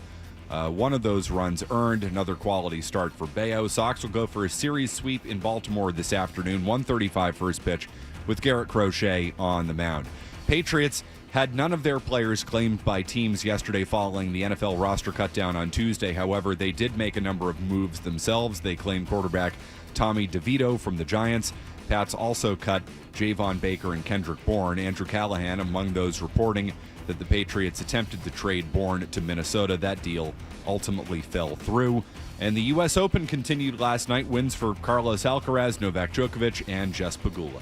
Headlines are brought to you by the McGovern Automotive Group. McGovern and 98.5 The Sports Hub are giving away a brand new Ford F-150. For more info on how to enter, follow 98.5 The Sports Hub and McGovern Auto Group on Instagram. Complete rules and details at 98.5thesportshub.com.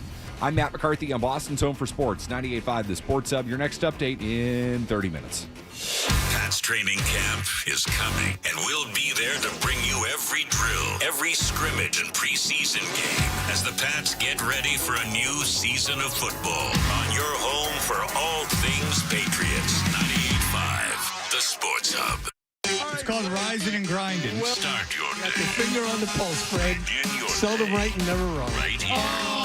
Is that Dutcher or is that Hardy? I know, looks like a poodle. It's an effing poodle, dumbass. The Sports Hub. Time now for the Balustrator. Coach, this looks like the Tubby Raymond Delaware wing tee. What? Huh? Goodbye, film machine. Look at the gritty film. Taught us everything about football. Zoe showed us all the angles instead of more Steve and Reese and Paul. 7, 8 wins. Bill draw his little circles You know, it starts with blocking the gunners. and explain how to win the game. Now he's been taken away from you, and they'll make you change your name. X's and Mayos. How about ketchup with mayo? And it seems to me you lived your life for every Patriots win. Always showing who the plays to and what's happening. And the snapper blocked a guy. And I would have liked to keep you. Oh, I could have been. But Bill chased away Tom Brady and was fired for his sin. And I'll always be a Patriot. Goodbye, Balustrator. I'll see you one day in the great Circuit City in the sky. I can't believe we have a legitimate reason to play that stupid thing I did for Zolak and Bertrand a few years ago after the Balustrator got wiped out. I'm stealing your old line from you. AI can't do that, man.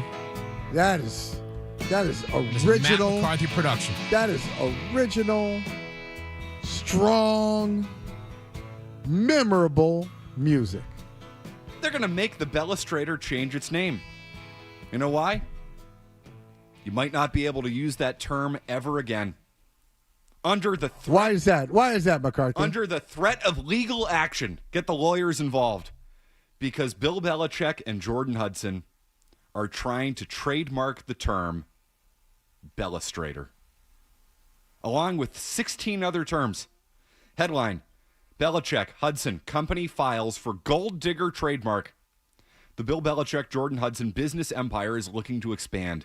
The legendary football coach's company, TCE Rights Management, LLC, again, Bill Belichick, businessman, which is managed by his girlfriend, filed to trademark the term gold digger. The couple intends to use the mark on jewelry and keychains. The company reportedly filed for 17 different trademarks earlier this year, including Chapel Bill, Balustrator, Trail of Salty Tears, No Days Off, The Belichick Way, among others. All right. The report filed. Can you just take something that's been out there for years? I mean, I don't know when the first time someone was called a gold digger was, but I think it was decades ago, right? At least decades, 20 years, 30 years. Can you take something that's been out there for 30 years and say, that's going to be mine? No. You can't call someone a gold digger now without me getting some royalties because I have now trademarked the term gold digger, which there have been songs. There's a song called Gold Digger. And we know, we've heard that many times. Can you just swoop in there, McCarthy? Well, legally? Listen, you talk to your people? You know some lawyers? Have you talked to your lawyers? Do know a few lawyers. What's the legal community say about this? Well, I mean, Bill Belichick is the world's savviest businessman, so I mean, obviously he's going to try and get in there and trademark this and make some money. Some of his phrases are lame. The Trail of Salty Tears. Go ahead, you got that one. Go ahead, trademark. You got it. Who gets that one? Belichick or Eric Cartman? Who cares? Oh, the tears of sadness, unfathomable sadness. You can have that. Now, I'll tell you the best one is Chapel Bill. That's kind of cool. You like that? That works. I like trademark that one. Yeah, that's good. Make some money off of that. Chapel Bill works. Don't you dare go near the Bellustrator. The Bellustrator. Hey, who out there is trying to monetize Bellustrator besides Bill? The man who won't even go on the UNC coaches football show is now trying to trademark a term used for breaking down football plays on a television show, on the coaches show. He won't even go on it.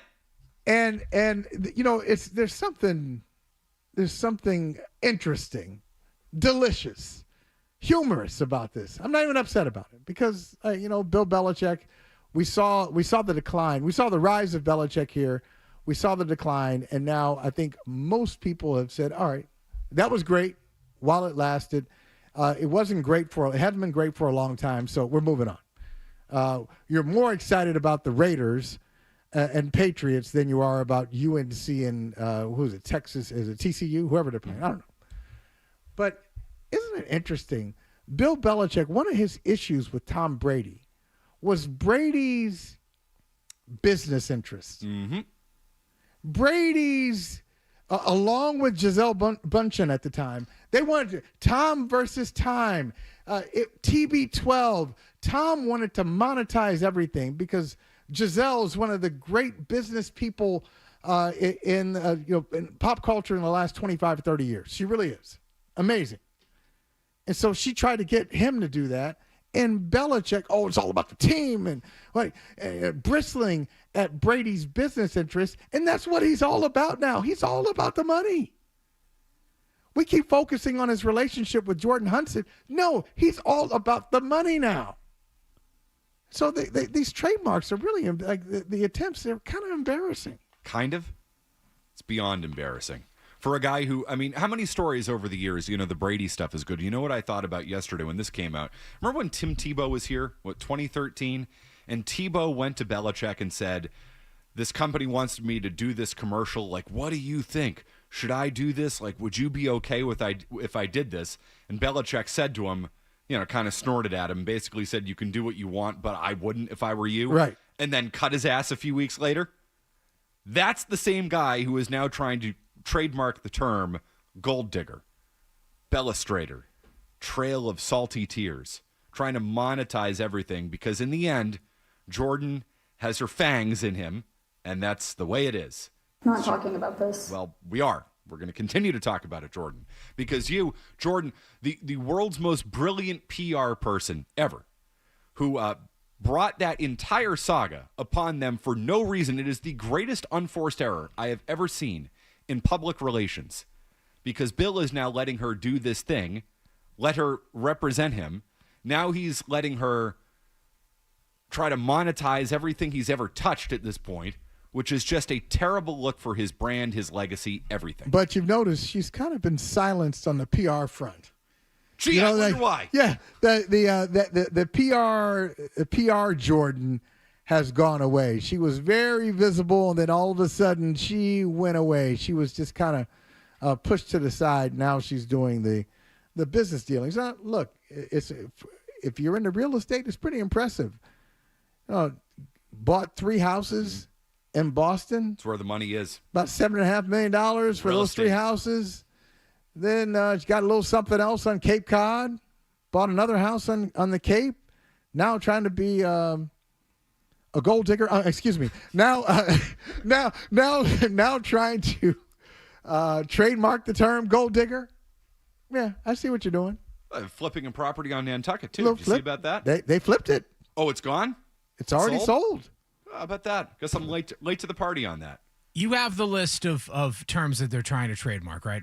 Some of them, Okay, yes. some of them, yes. So this is interesting. I'd like to do a little exercise, gentlemen, if you don't mind. Please. So I've been doing, while you've been chatting, I've been doing a little bit of research, and I found this page. This is not the AI garbage they give you when you search for something. I actually dug down and found a legal website, Cone Legal, and was like, I'm interested. How do you get a trademark or a phrase or a slogan trademarked, right? So this phrase, I want to read through this, and then I want to kind of have you go through the list again, McCarthy, and see if these pass muster. So, if a proposed trademark consists of a phrase that is entirely generic, descriptive, informational, or is otherwise not being used as a trademark vis-a-vis the goods sold by the trademark holder, the phrase will not be considered a trademark. It will be denied registrability. Okay. Gold digger does not. Yeah, gold digger does not pass snuff. Not at all. Can't do it. You can't just say, "Oh, we're going to call our special little bracelets and earrings this, and we want to trademark it." No, that's not how that works. Right. You could print that on something and sell Sure. it, but you could not trademark the term. No. Which really is just a media play from Jordan to get people talking about her again. Oh, see, she's not bothered by the fact that people are going to call her a gold digger. She's actually going to find a way to empower herself with the term. And she's once again rake stepped and gotten in her own way because again, you didn't think this through. We had, I don't know if you guys heard, we had Charlotte Wilder and Madeline Hill, who the sports gossip podcast. Yeah. We had Charlotte Wilder on, and they had their whole saga talking about how Jordan Hudson cold called Charlotte, and they spent, I think it was over 5 hours over the course of a week on phone calls, going back and forth, trying to book her as a guest, and they didn't end up getting her on. That ended up being kind of the point of the podcast. But just going through the process, it became very clear how inexperienced Jordan Hudson is, and still doesn't seem to be learning from the lessons that she's been taught in her short time in the limelight, spotlight, however you want to put it. This is another example. So of that. 12. Let me get this straight. They talked to her for 5 hours. Yes. Yeah. And still didn't do a damn podcast. That's right. Right. So she wanted to. They did 5 podcasts with her off the air. She loves the attention and doesn't accept that she loves it. Now, there are people like Aaron Rodgers is like this too. And she loves it on her terms too. That's why do they keep talking about? Because you love it. You keep putting yourself in position so people can talk about you, and then you complain about how everybody talks about you, but you're not really complaining. You love the attention. She loves the attention. Didn't she say at one point to them, hello, this is the president of your it's the president of your universe? Yes. She described herself that way. Yes. The president. Yes. And by the way, she's going to trademark that too. Yes, president of the universe. President of the universe. Do that. Trademarked. Yes. So what do we have here? We're going to do gold digger does not pass. No, it doesn't. What else do you have on the list there? Chapel Bill. Chapel Bill. That passes. That passes. I agree. That's unique enough. That might be my favorite and one. It is connected. It is connected to him through who he is as a brand in the space that he is in now, coaching football in Chapel Hill. Nice little play on words too. I like it. That's got some creativity. There's a marketing zing behind that. Yeah. Yeah.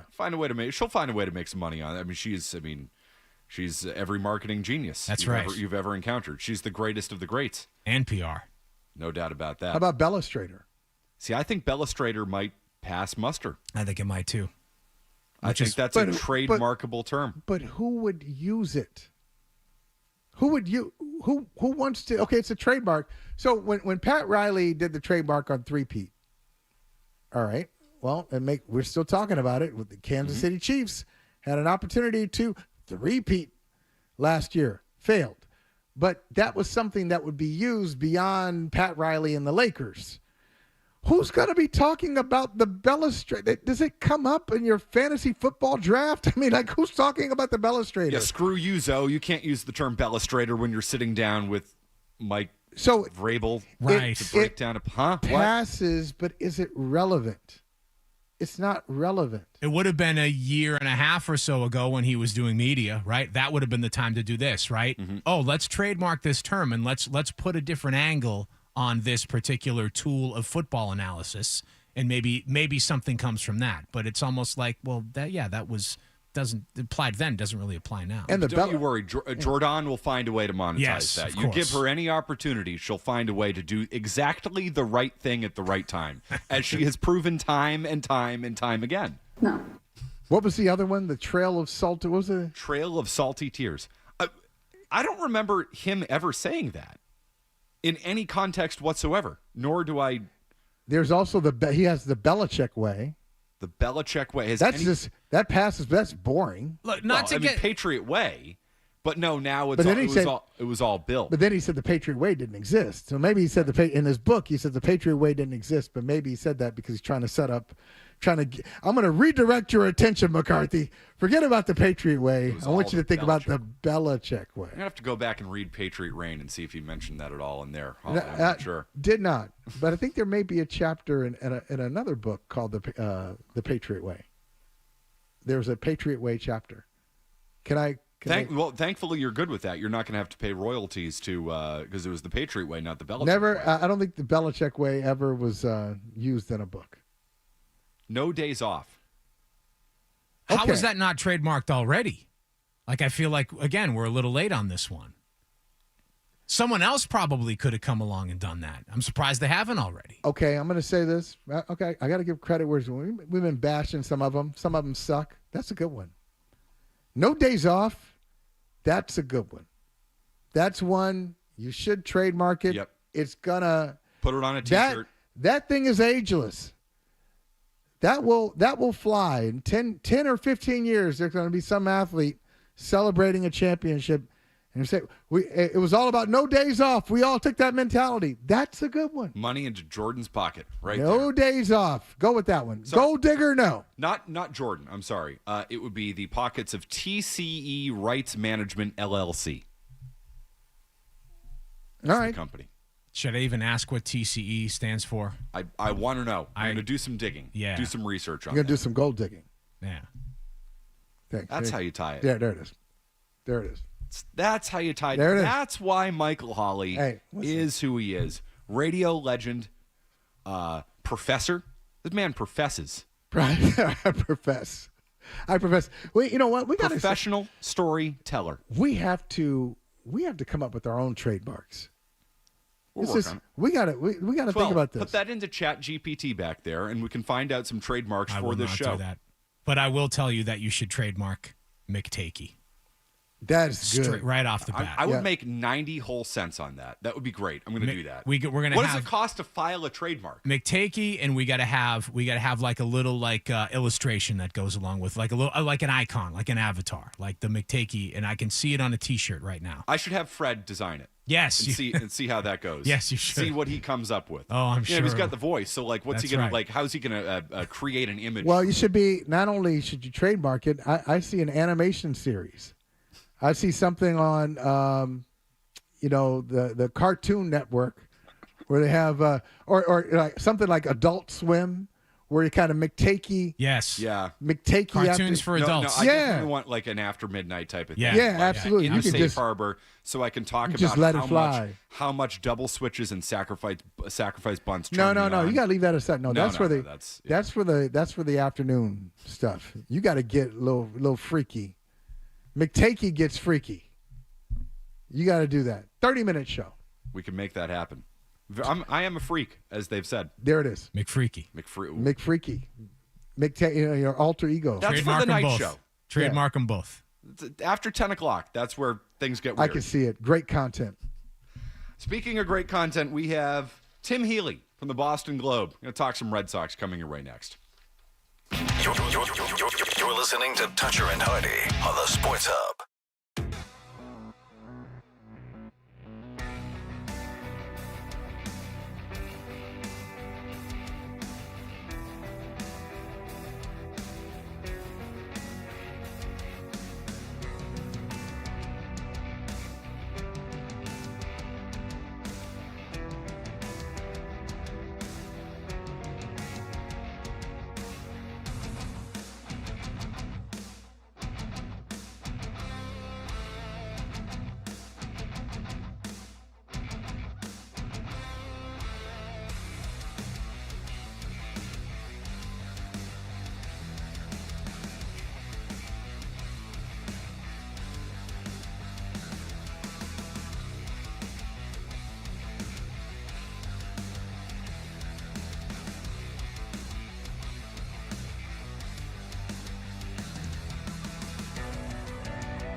Todger and Hardy That's what I want on my tombstone. on the Sports Hub. You know, my team expect me to. They know.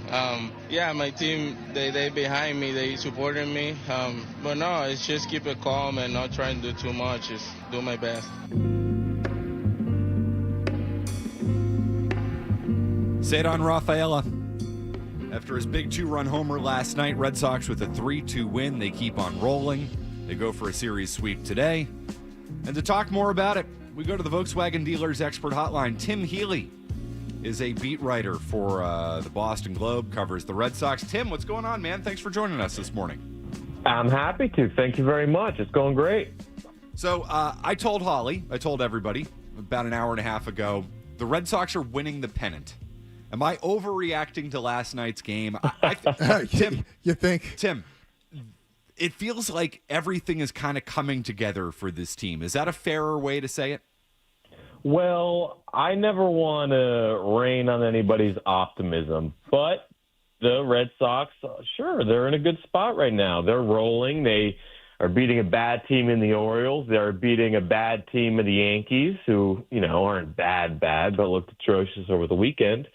And they, in a wide open American League, they have a shot, certainly. I don't know that they would be the favorite, but they've got some things going their way, that's for sure. So it's still 4.5 weeks till the playoffs begin, and a lot can change in that time. But they certainly have a shot at the division for starters. So I guess they'll take it one thing at a time. But the pennant would be quite the improbable outcome for them, but it's certainly possible.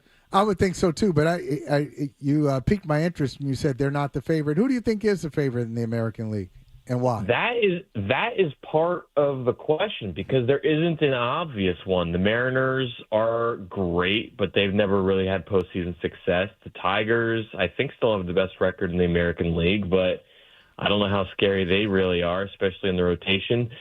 The Yankees always have a way of turning it on late, but they are kind of a mess, and the Red Sox own them this year. So there isn't really a clear favorite to me, which is, I suppose, part of the reason I'm open-minded to the idea that the Red Sox could pull it off. But Sorry, Yeah. Tim. I was going to say, Michael, you know this from back in the day. You're making my point. That's my point. The American League stinks. There's nothing But it doesn't stink, yes, though. It doesn't stink. The American League stinks. It's awful. I think Tim and McCarthy, I think the Astros and the Blue Jays are legitimate. I think both of those teams, if not that the Red Sox would be scared of them, but if you match up with either one of those teams, you're in for a long series, and they got some things that some aspects of those teams you can't really handle. You don't have an answer for. Yeah, that's definitely true. Both of those teams have very good rotations. Granted, the Astros lost Josh Hader for probably the season, so that hurts them. But I didn't mention the Blue Jays or the Astros in those rundown of potential favorites, but they're right up there with those other teams. So the Blue Jays, I'm really not sure what to make of, because I didn't expect them to be that good, but they are, and they just keep hanging in there atop the AL East, and their rotation's really good but old, so I keep expecting it to falter. And it hasn't yet. They lead the Red Sox by 4 games in the AL East, which is smaller than it was a couple days ago. So the Red Sox could overcome that deficit. The teams meet up for 3 games in the second-to-last series of the season, so that seems like it'll be a lot of fun one way or another. But I wouldn't say that the American League stinks, but there's no powerhouse in it. Brian Bayo last night, Tim, 6 2/3, 2 earned, 2 runs, 1 earned, another quality start for him. He's been dynamite for the Red Sox. What has been the biggest difference in Bayo this year compared to Bayo in years past? 2 things that pop out aren't directly what he's doing on the mound. One is he's doing a lot more homework before the games and really taking ownership of that process, from what I understand, in a way that he did not last year. And maybe that's a maturity thing. Maybe that's a coaching thing, kind of, bringing him along slowly, because he's still he's still relatively young, even though he's been around for a few years now. And then the other thing is the emotions. This is a guy who, I think anybody who watched the Netflix documentary saw it, but when things went wrong for him, in the moment, he would sort of fall apart. One guy gets on, and then he spirals. A couple guys get on, and a bunch of runs end up scoring. And then he would, do the whole throw your glove, you lose his mind thing. This year, not so much.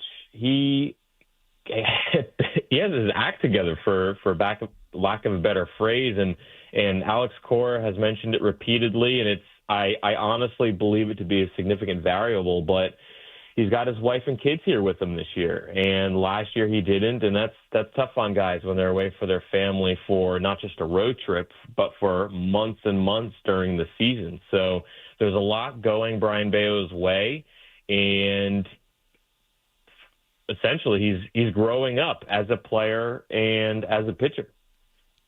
Tim, I'm always interested in Roman Anthony. One, on the field, whether it's a leadoff home run or a walk-off hit, something clutch from this extremely talented player. But then after the game, whether you're writing it or somebody is saying it on a broadcast, you hear names like Bobby Doerr, you hear names like Ted Williams, you hear names like, yes, the youngest to ever do this, all this stuff.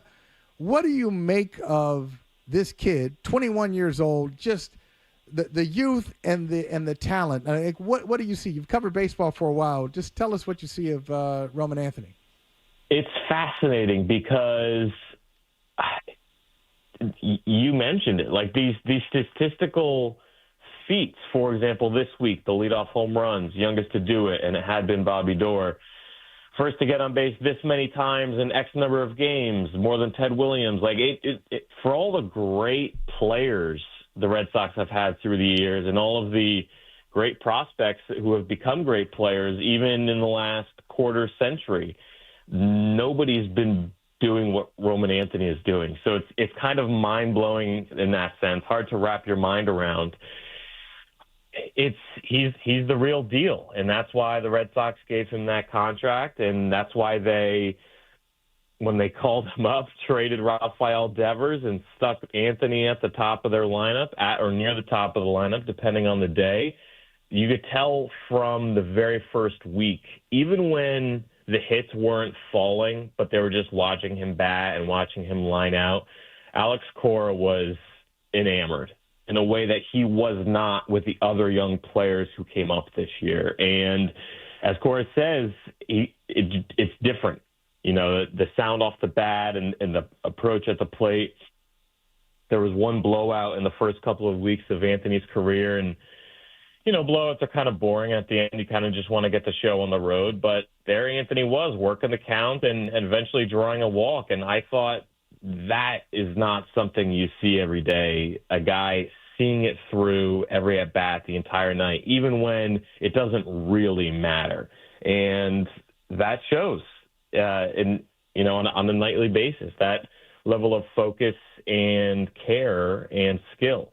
So it's pretty incredible what we're seeing. What I would like to see is what Alex Cora mentioned yesterday about Roman Anthony, that he's starting to come out of his shell with the team a little bit and show his personality, and apparently is a big fan of the sarcasm route. I have not seen that yet, but I look forward to seeing some of that from Roman Anthony, who seems kind of shy and flips that switch when he's on camera. So maybe moving forward. Is this sustainable, his performance right now? From Roman Anthony? Yes, and through the rest of the season, I guess is the better way to put that question, Tim. That's an interesting addendum because it maybe changes the answer a little bit. I think overall in his career, it's more than sustainable. I think this is maybe the worst version of Roman Anthony we'll see for a long time. Right. For the remainder of his rookie year, I want to say yes, it's sustainable because he's this good. The caveat is when you have a rookie, no matter how good, it's interesting when they play through September into October for the first time because it's something they've never done. They've never played that long. Never mind a guy who, barely has any professional experience at all. So I want to say yes, it's sustainable. You know, if the Red Sox are going to win the pennant, if they're going to make noise in October, it will be because, among other reasons, Roman Anthony is continuing to be extremely productive in that top third of the lineup. You know, and that is so funny you ended with that because that's where I was going to go with my question.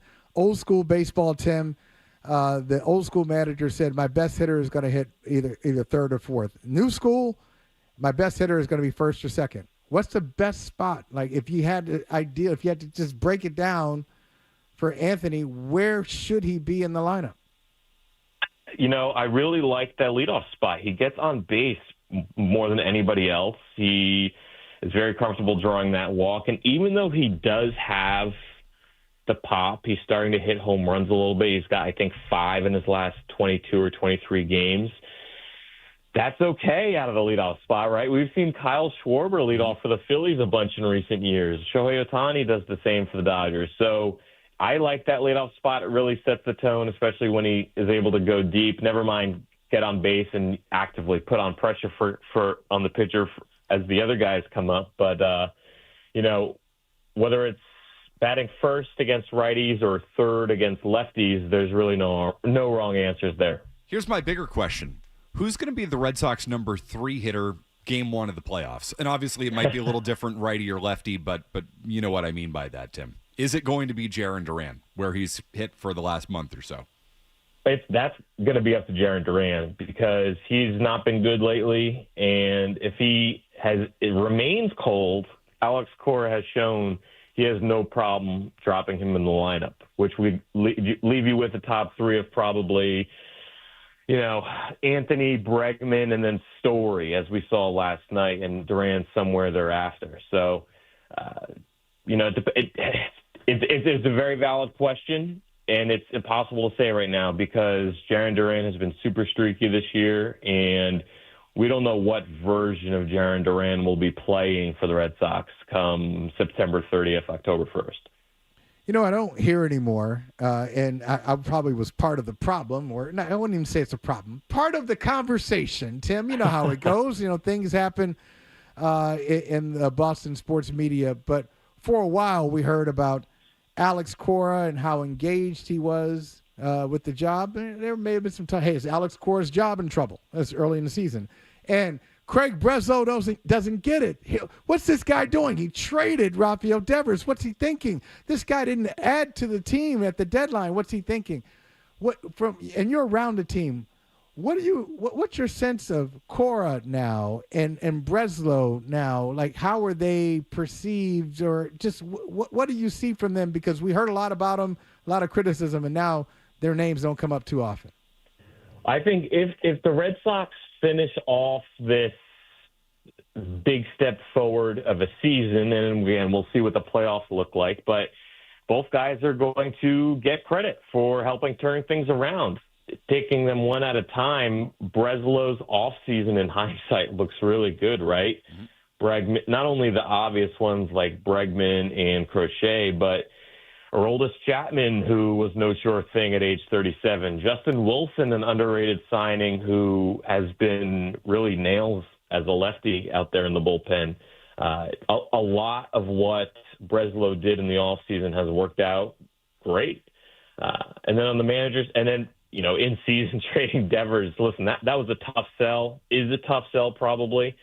But it took guts, and it's worked out in a really kind of perfect way for the Red Sox. So the trade deadline is what it is. Definitely underwhelming.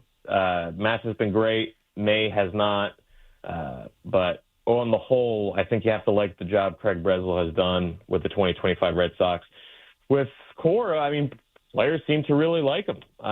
Winning certainly helps, and Cora was noting yesterday the closeness of this group and how important Alex Bregman is to that. But the manager is certainly part of it too, fostering that culture in the clubhouse and making sure guys are one cohesive unit.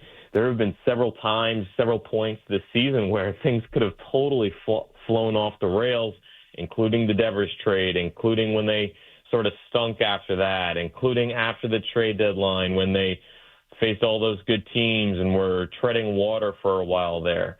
So, you know, Cora and Breslow, I think, have to be evaluated separately. Their jobs are very different, but hard to argue with the results.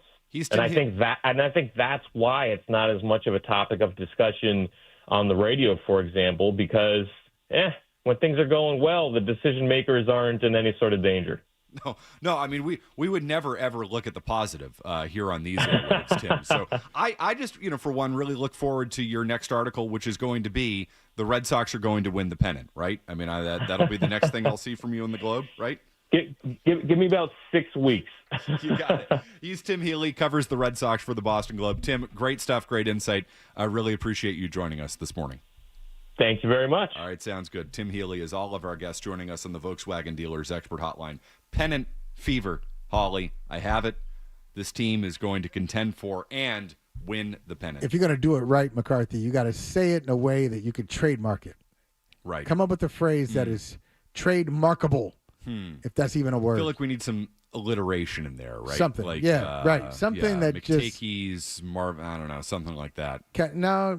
Yeah, you got to do something else. You got to figure it out. We've got a commercial break to work through it. Workshop it. I have numbers for you. You like numbers, data, I love stats numbers. as to where the Red Sox are at with this fan base. The belief. People like me, they have me on board, Holly. Me. So if they have me on board, they must have you on board. Numbers on the Red Sox that I want to get to. We'll continue. Matt McCarthy, Mike Hawley, in for Toucher and Hardy. Essential Sports Hub headline presented by Celsius Energy Drinks. Sox will go for a series sweep this afternoon in Baltimore with Garrett Crochet on the mound after Cedar Rafaela powered the Red Sox to victory last night. 2-run homer in the top of the ninth to put the Red Sox ahead for good. 3-2 the final there. Patriots with a number of roster moves yesterday. They claimed quarterback Tommy DeVito from the Giants. They cut Javon Baker and Kendrick Bourne. No other Patriots were claimed elsewhere around the league. And the U.S. Open continued with wins for Carlos Alcaraz, Jess Pegula, and Novak Djokovic. Headlines are brought to you by Boston Vision. Make 2025 the year you ditch the glasses and contacts and start seeing 2020 with a LASIK procedure from the team at Boston Vision. Book a free evaluation today at bostonvision.com. I'm Matt McCarthy on Boston's Home for Sports, 98.5 The Sports Hub. Your next update in 30 minutes.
Asher and Hardy. I no longer love things. Let's go. Let's ride. 98.5. Like, let's roll the dice. Sports. Yeah, I'm glad there was no mic on me. I was screaming at the top of my lungs. I'm not surprised. I mean, like, I've been doing it all year. But I was just really satisfied, to be able to come back like that and take the lead. Jarren Duran had a big single last night to set up the Cedon Rafaela home run in the ninth. Matt McCarthy, Michael Holley. 12's here. Beaton, Jamelli, you, 617-779-0985. Another win for the Red Sox. They keep on rolling. Crochet goes today. 135, first pitch. Sox go for a sweep. They're going to get a sweep. I mean, Crochet's on the mound. That's become automatic for this team. And people are paying attention. How much so? How do you know people are paying attention? Tom Karen tweeting this out. Our buddy, TC. TC. The best. Yes, he is. Take a guess as to how much Nesson ratings are up this year compared to last year. I'm going to guess a very strong guess of 30% up. Higher. Higher than 30%? Higher. That's strong. We're talking 40%? 46%. 46? 46%. Now, is that an impressive number? Because that sounds big, but does that speak to how low they were last year? It's both, right? It's anytime you have a 46% increase in anything, it's impressive. I'm sure their numbers were in the tank last year because nobody believed in that team and nobody paid attention to that team. Trust me, I know. I talked about them. I do this. I follow this all the time. I talk about baseball. That's my thing, Holly. Right. It's my professional life is You're devoted to baseball. Directly to the success of baseball and to the Boston Red Sox. So I can tell you, I'm not surprised ratings are up 46%. Why you know not? Why? Because I talk about the Red Sox. I do it. I do it here. I take calls. People are engaged on this team. The radio ratings are up. The TV ratings are up. People want to talk about the Red Sox. People believe to a certain extent about this team. They believe in this team.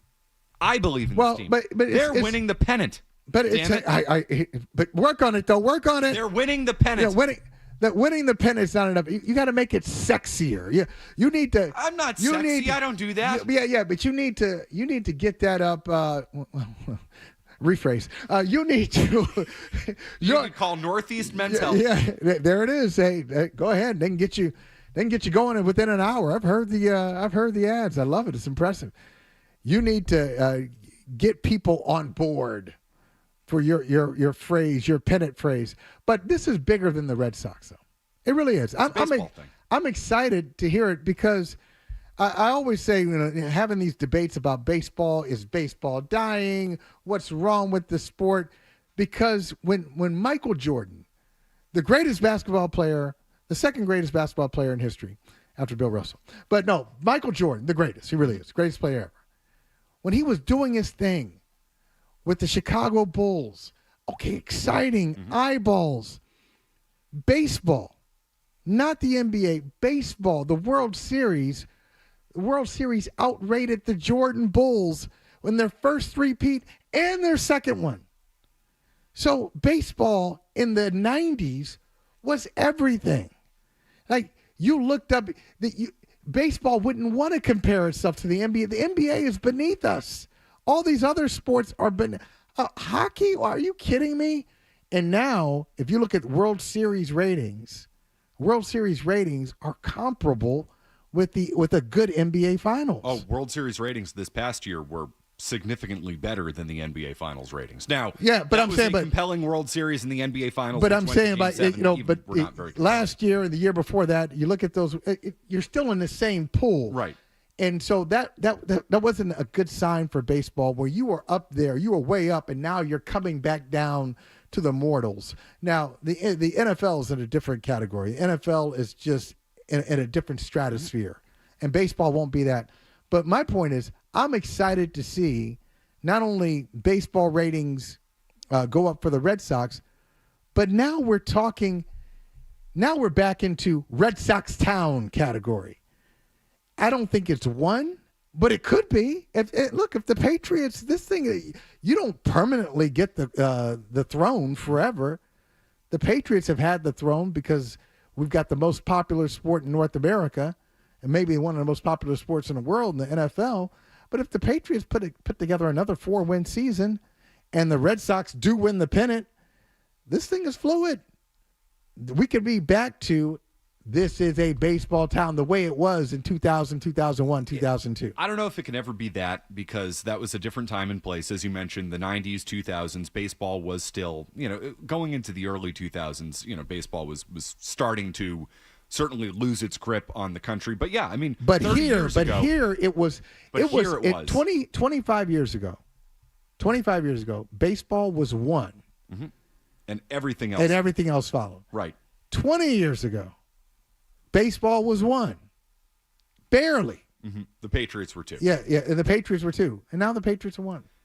I don't think we'll ever get to that point again, because that's also to the chase, right?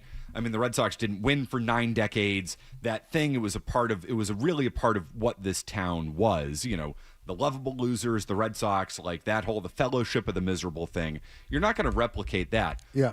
But to your point, Michael, baseball has had a renaissance. And I've had an issue with what I think, frankly, it's lazy takes, that baseball is dying. No, baseball was in a really bad place 7 years ago, 10 years ago. If you look at the ratings, you look at the numbers, you look at the data, no doubt baseball was bleeding fans. The sport was going in the wrong direction. The pitch clock saved everything. Isn't that dying? Yes, baseball was dying. Yeah, well, it was dying. So that's not necessarily lazy. No. It's a lazy take now to say that baseball's dying. Sure. Highest ratings in 7 years across the board. World Series, All-Star Game, Sunday Night Baseball, regular season baseball games. Like, literally everywhere you look across baseball, everything is the highest it's been in 7 years. That is consistent across the board. And here in Boston, Red Sox ratings up 46%. That's huge. 46%. And you have to, all right, so big picture before we come back to this local story, and it's a great story. I love to hear it. Big picture, you're going to have to give some credit to a guy that Bryce Harper wanted to beat down in the Philly clubhouse. He's the same guy, Rob Manfred, who said the World Series trophy is a hunk of metal.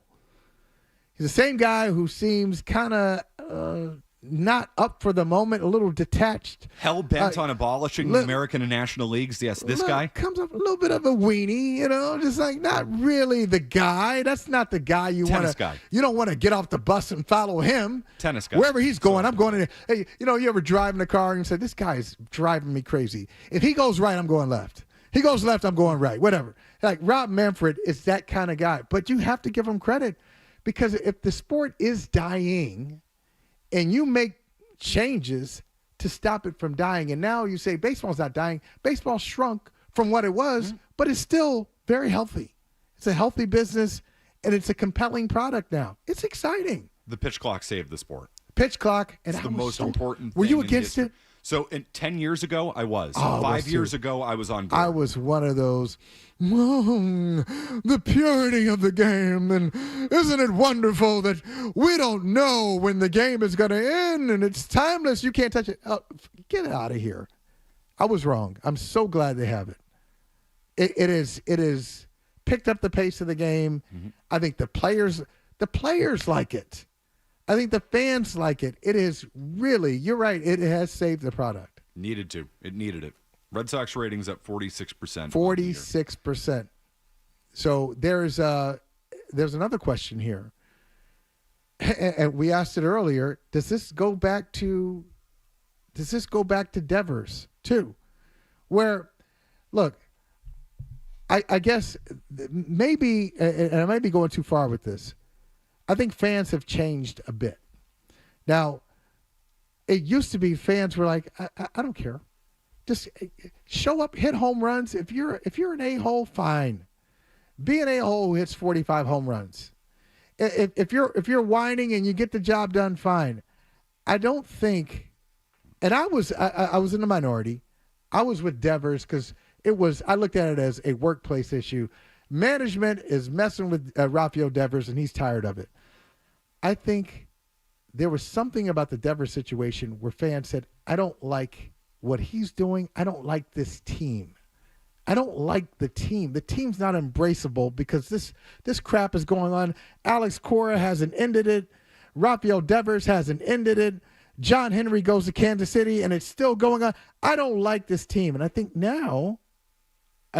the wins and the personalities, I think the team is likable. The Devers thing didn't push fans away. It could have pushed fans away, but the team started winning. I think it turned them off, though. So it did, but that whole thing hangs over this team for the rest of the season. They start winning, you start getting engaged, but in the back of your mind you say, well, when they lose, if they don't hit, if they lose, we can blame them for trading Rafael Devers.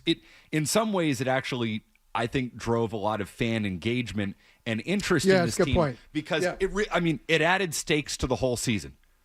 Because if they win, if they succeed, you'll be able to point to it and say, wow, they got it right. If they fail, if they don't hit at some point, if the fact that Jarren Duran's hitting third and not Rafael Devers costs you in October or prevents you from getting there, you'll be able to point at them and say, you screwed it up, you a-holes, we'll never forgive you for this. Stakes matter. And I think it actually drove engagement. You know what drives engagement? Hey, this is a transition. Folks, don't try this at home. Go ahead. No. We got a professional here. Giving 12, we got a away professional. A truck. A full-blown F-150. Tomorrow at 7:50, we're giving you a shot to win a brand new Ford F-150, courtesy of McGovern Automotive Group. Just listen for your Instagram username to be announced. Social media, baby. When you hear it, you have 985 seconds. That's 16 minutes and 25 seconds to call us back on the contest line. We'll give you all the information tomorrow to qualify for the truck. Contest rules available at 985thesportshub.com. So just listen for your Instagram username. Yep. And you got to make sure. What if it's similar to somebody else's Instagram? You should know your own Instagram username. And I mean, I don't, but you should. And then you call in. And they say, okay, how do I know that you really are? We have ways to verify that. Red Sox win the pennant 25. You think these guys got a very involved vetting process? Okay, all right, good. Yes. Well, hey, good luck to you guys. You leave it to us. Win that truck. We need it. Thank you. That's a very. I'm talking to the audience. I mean, this is a generous offer. This is a great opportunity to win a truck. Full-blown Go ahead. truck. I'm rooting for you. I'm rooting for all of you. Me too. Especially if you like us. I drive a truck. You ever drive a truck? I have. Are you a truck driving guy? Not really a truck driving guy, but I did drive a truck that was a stick shift, and that was a delight. Oh, stick shift. They don't make them like they used to. Oh, I know. The best. Oh, real car. The best. Love it. That's how I learned. That's how I learned to drive. Ford Ranger. Stick shift. Oh yeah, that's when you feel like you got control. You feel like, okay, here we go. I'm alive. I'm driving a stick shift and it was a pickup truck. Yeah. Oh come on. It was old school. I don't know. It must have been from the 90s. This is good. Yeah, my pickup truck was not. My stick shift was not a pickup truck. It was a Suzuki Sidekick. I've Joe Murray'd the clock again. I'm sorry. That's all right. 12. We're gonna more of that tomorrow when Joe's in. Be me and Joe hanging in for Toucher and Hardy. Oh, you got you and Joe to get tomorrow. Joe and I tomorrow. I'll give you some Joe. We're gonna do some AI Joe. We got stuff planned. We'll continue. Matt McCarthy, Michael Hawley in for the guys. You need to get that up and get you going within an hour. Stay tuned for more Toucher and Hardy on the Sports Hub.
Jordan Hudson. I'm going to talk to Fred Joe were about here. this. Hey, Joe's going to be here tomorrow with you and Joe tomorrow? Joe's here tomorrow. I just may pop in. I just feel like Love to have you. I think Joe will understand to a degree what I was going through as a 5-year-old. Now we have the guy named McCarthy talking about Tommy DeVito coming to Boston, which is a great joy for many people out there. The content of Tommy DeVito is unmatched. But again, McCarthy? Can I really do this? 12. Can I really do this justice? We need to ask Tony Maz for permission. I know. I'll shoot him a quick text. You know what? I don't have to shoot him a quick text. I'm sure he would give you your blessing. This guy is a delight. His blessing. In every sense. Tommy DeVito is a delight? He's a delight. You think, are you being sarcastic? No, I'm being serious. He's a delight. I'm not saying he's a good quarterback. He sucks. But, I mean, like, the Tommy DeVito-related content is so wholesome. It's great. Yeah, I think it's run its course. I think it ran its course, didn't it? It might have run its course in New York, but here in Boston, we get to sink our teeth into this. 12, can you just give me some Tommy DeVito? All right, here we go. If you wouldn't mind. We got a little Tom. This is the classic cut of Cutlets. Tommy and his mom. Check it out. What's up, guys? Tommy DeVito. Some of you know me as Tommy Cutlets. We're here making our famous chicken cutlets. We're going to crack 2 eggs. We're going to add a little pepper, a little salt. Whole Italian tomatoes, fresh garlic, basil, and onion in each bite. It's been a wild few weeks, and now we're able to enjoy our family together. Oh, Tommy, don't worry. I'll do your laundry tomorrow. Oh, you're out on it. Come on. Dude, so you're 20 at the time, 25 years old. Mm-hmm. So this is coming, but it's coming full circle here. See, now I'm getting annoyed because this is not going to be my future. No, Michael, this is going to be your future. This is not. All of your kids are coming home. Okay, they can come home. They can come home. They can have access to the washer and dryer. I am not doing your laundry when you're 25 damn years old. You will be. And he should be embarrassed. This is the way it is. He should be embarrassed. No, don't let your mother do your laundry. You're 25. Now you're 27, 28, whatever it is. You're a grown man.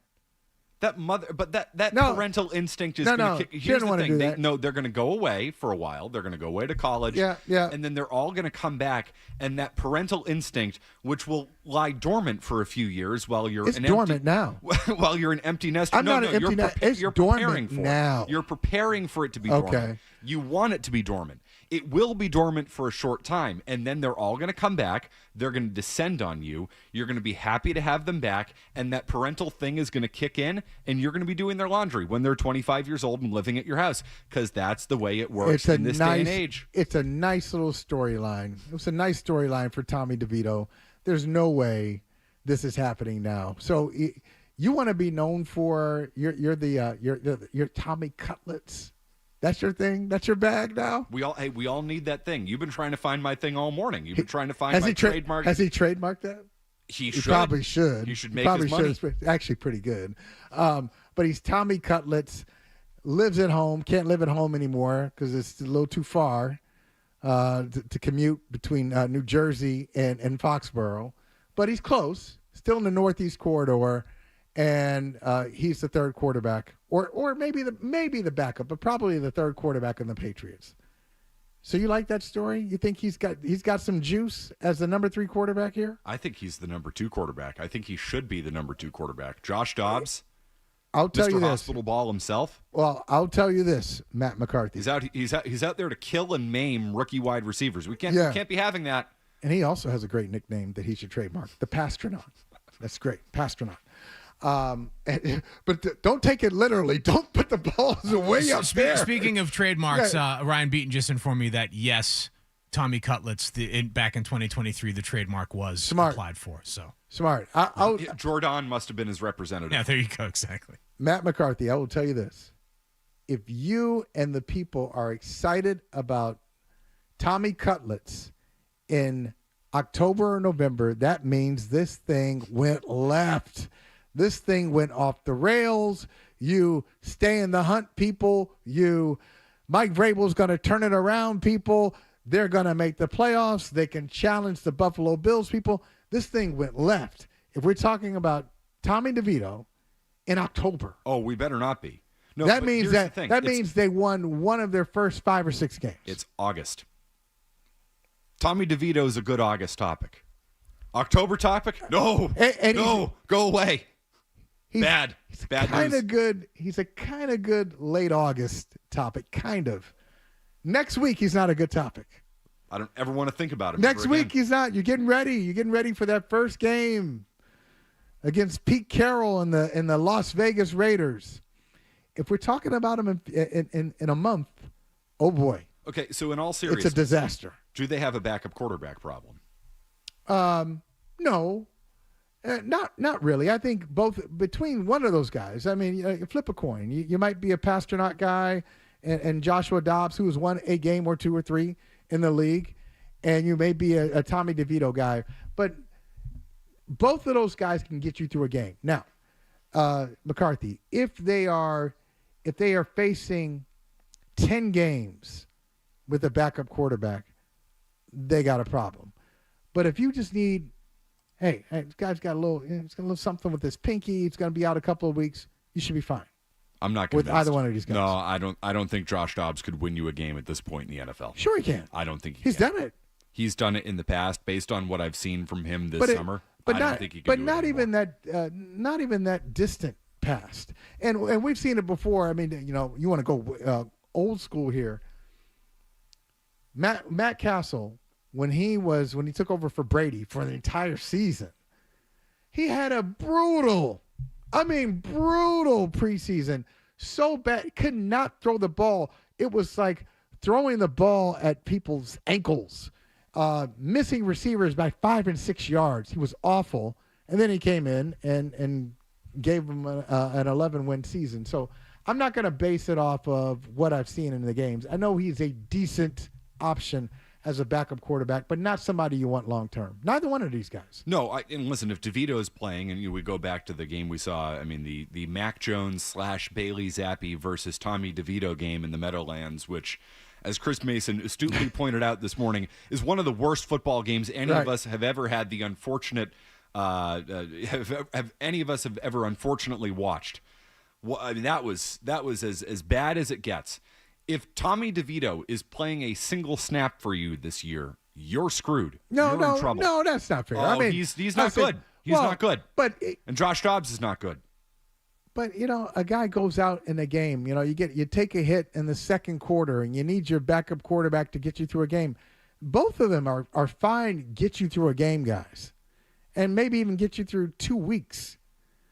But I got to say, honestly, most backup quarterbacks in football, I'm not going to dismiss the position. It's an important position. But most of these guys are, once you get to, hey, you got to look at them for 4 or 5 weeks, you got to say, damn, when's the starter coming back? There's a reason why they're a backup. I mean, Carson Wentz is a backup in this league.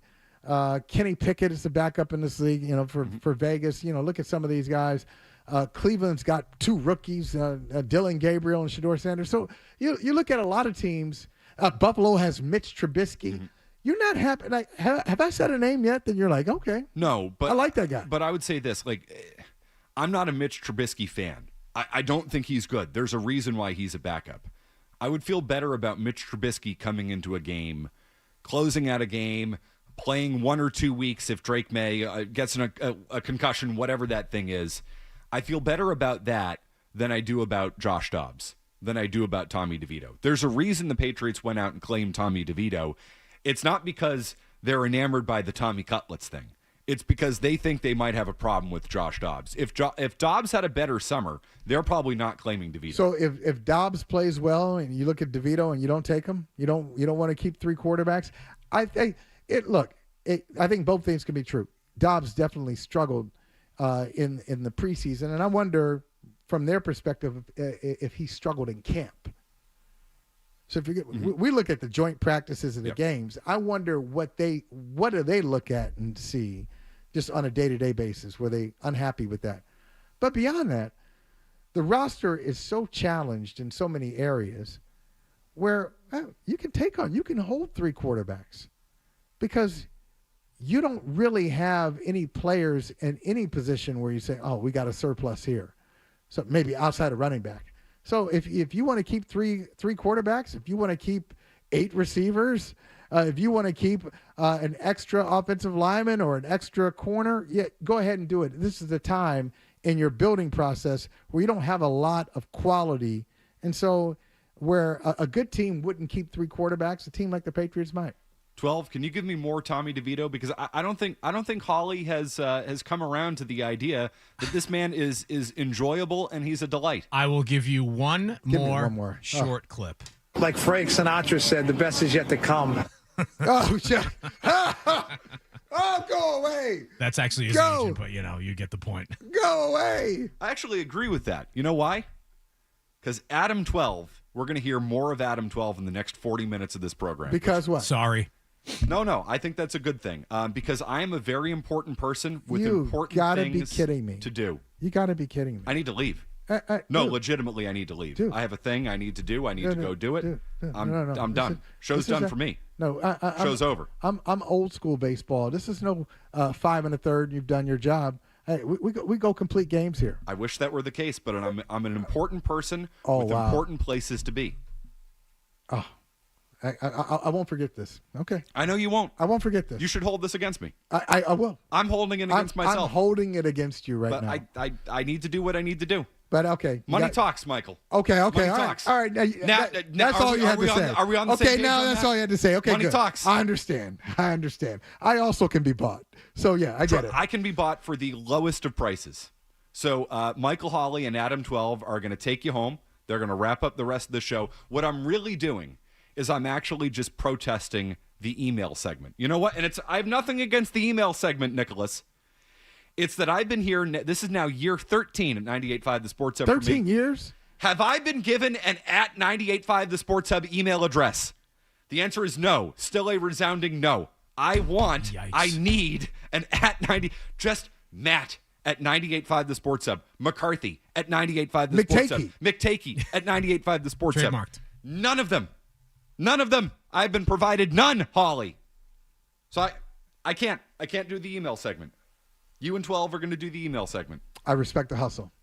I respect the protest. Holly, do what you got to do. Always a pleasure being on with you. Good. A blast. Holly and 12 will have you for the rest of the program. They have to work 4 hours. I'm out. See ya. More Toucher and Hardy on the way on the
for a bit. The email bit. We should do the email bit. It's a great idea. Let's do the email bit. Should we do the email bit, Michael?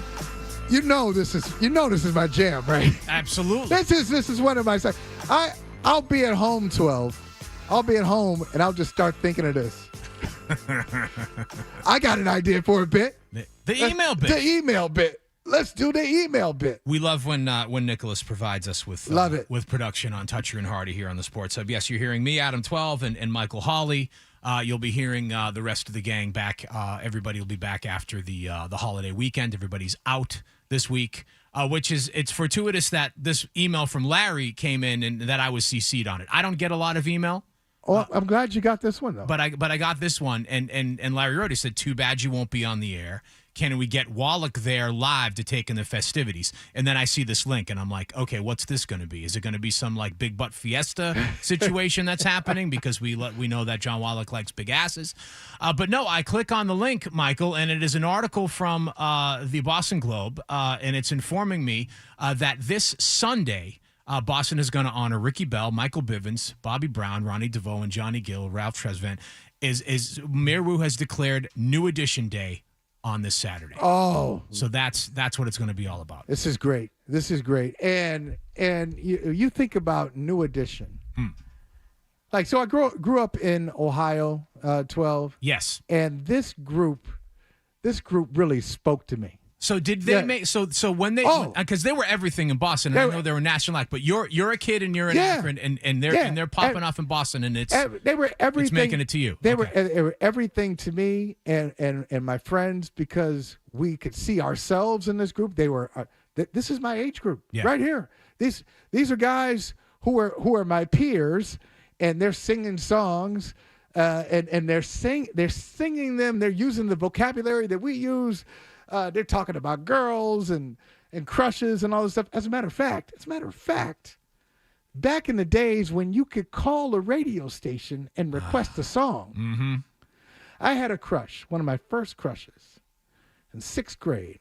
Her name was Candy Smith. You can see where this is going. Her name was Candy. Candy. Okay. Candy Smith. Perfect. So, of course, I call WZAK in Cleveland. Okay. I think it was 93.1, 93.7, one of them. Anyway, called WZAK with Lynn Tolliver, America's Bad Boy, one of the DJs. Was this a nighttime DJ?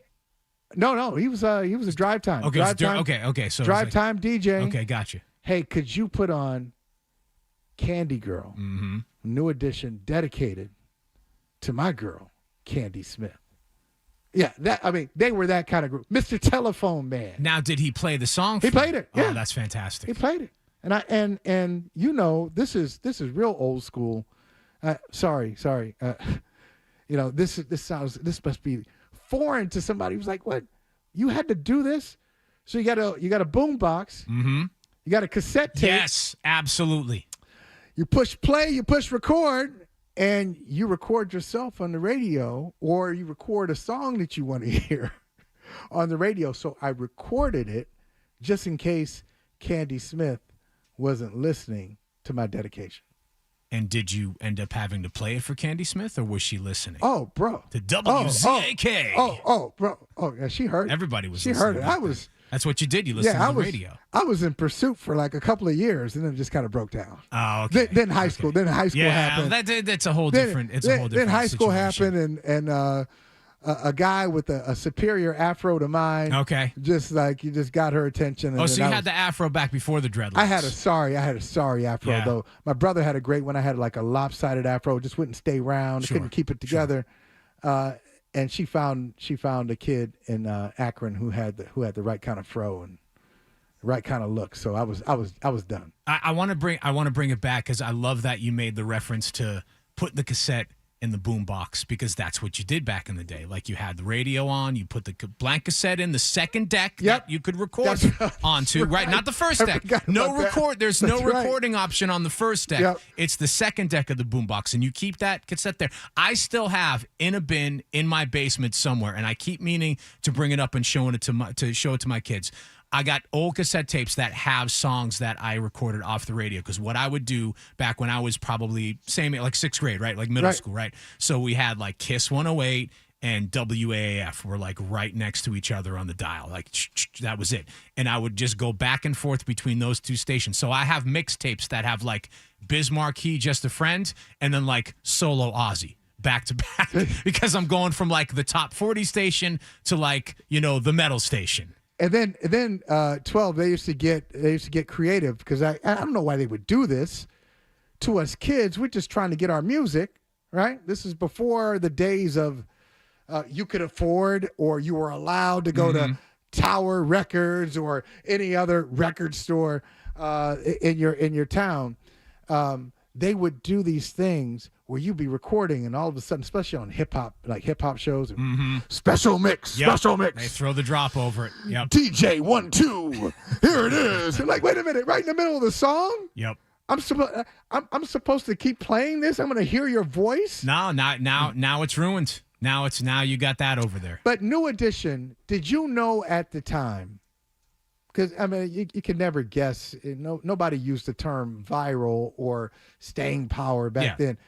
But did you have a sense that New Edition would be the kind of group that you'd be talking about 10 years later or 15 years later? Was there something, did you have that feeling at the time that this was something more than just a teenage band that had some really talented dancers? And here in Boston, we did, because there was that connection. I mean, it was New Edition and New Kids on the Block, coming one after the other, right? Coming out of Boston, and it definitely, because I'm speaking as a young person at the time. Yeah, that was like, you couldn't believe. You're like, these guys are on MTV, these guys are on the radio, they're touring all over the country, and they're from like my city, like. That's amazing. So it was more about that. It was more about just like being blown away that someone like who were basically, you didn't have to know them. You considered them your peers. Like these are people my age and they're making music and they're out there. So that's kind of where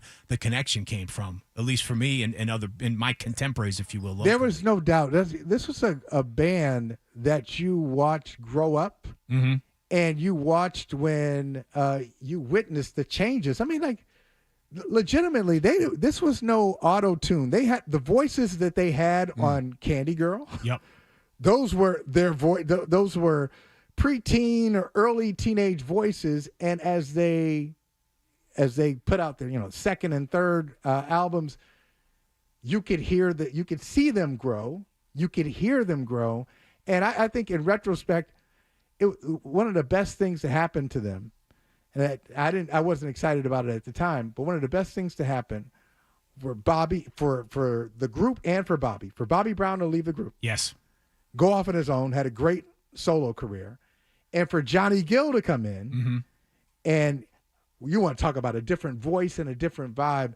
I think it made the group better. It made those individuals better. And they all had solo projects that were fantastic. I think this, like that breakup, and dealing with those musical issues that all bands have to deal with at some point, hey, creative differences, hey, behaving badly, whatever it is, I think that kind of accelerated their maturity. So you're a kid in Akron, Ohio. You're growing up there. You're aware of New Edition. You love New Edition. You grow up. You go to college. You went to college at where? Pittsburgh. In Pittsburgh. Okay. So and then you moved here to Boston in the late 90s. Was it early 1994? Okay, so early to mid 90s. Okay. So talk to me. What was your first live music experience? Was it when you were a kid in Akron, or was it when you got to college in Pittsburgh? What was your first live music experience? This is coming full. Because I never got to see the New Edition live. We talked about it. Earlier. The first live, the first live group. It was Jazzy Jeff. Fresh Prince. Okay. It was like a huge concert. It was the Fat Boys. Okay. Jazzy Jeff and the Fresh Prince. I think the Boogie Boys were in there too, and Houdini. Okay. Yeah. So, it was that kind of stuff. It's a good lineup. It was a great lineup. And I never saw New Edition live, but weird story. I was doing this, this is probably 15 years ago. I was doing a show called Celtics Now on well, it was a Comcast Sports Net at the I time, remember. NBC Sports Bar. Doing a show on Celtics Now, and I lived in Jamaica Plain at the time. I'm driving around Jamaica Plain. I see a guy just speed up Pond Street, and I'm like, wait, this guy looks familiar. I was like, was that Michael Bivens? Michael Bivens lived right around the corner. Yeah. So saw him go by, stopped at a light, whatever. I was like, hey, man, Michael Bivens, what's up? Hey, I do a show. I know you're a Celtics fan. I do a show. Would you like to be on Celtics Now? Oh, yeah. So we exchanged information, and he ghosted me. Oh, man. I'd love to tell you. I was going to say. I'd love to tell you. It was like a great story, but just the interaction with Michael Bivens was good enough for me. It was funny because I was thinking ahead. I'm like, because we used to watch that show, and I'm gonna be like, was there a time that he had Michael Bivens on? Oh no, there wasn't, because he never got back to you. Yeah, he didn't show up. Yeah, but Michael Bivens was a neighbor. Yeah. So JP. But that group, I'm glad to hear that that in Boston you could just kind of feel the buzz. Now there's one thing. I wonder how Celtics fans responded to this. Did you watch Celtic City, by the way? Yes, but I know where you're taking this. Yeah, go ahead. Yeah. I wonder, because I watched it because I knew, like, my sister went to BU, my big sister. So that was my first introduction to Boston was through my sister. This is in the same time frame, Sure. early 80s. She goes to BU, and we'd come here, and I'd always think about New Edition. Hey, where they? I want to go by where they grew up. I want to do this. So I knew that they were representing Boston strong. I knew that. So I see this video, New Edition, Ralph Tresvant getting a pass from Magic and dunking. So, like, wait a minute. Lakers, New Edition, this is wrong. And I'm glad to hear Ralph Tresvant, he addressed it in Celtic City. He was like, hey, that was nationally that our fans, and he was talking about the racial aspect of it too. Our fans that did not identify us with the Celtics of the time, and so we didn't feel good about it. But that was just the video decision to go with the Lakers. It makes more sense. How'd that play here, though? Well, you know what you just got me thinking of is the scene in Do the Right Thing, where, remember, go back to Massachusetts. Exactly. My man rolls up. I'm from Brooklyn. He's got the Larry Bird shit. I'm from Brooklyn. I'm from Brooklyn. Come on. I own this brownstone. Like, it's like, yeah, exactly. So, all right, Michael, let's do this. Let's take a break. Let's let Matt McCarthy do a little bit of studio magic here to take care of the headlines, and then I'll find something fun for us to discuss in the stack on the Toucher and Hardy program on 98.5 The Sports Hub. Sports Hub headlines, presented by Celsius Energy Drinks. Red Sox with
Toucher and Hardy. It is the Toucher and Hardy Show. It's Adam 12 behind the board. It's Michael Holly in the studio, and it is time for the stack. It's how we end the show every day.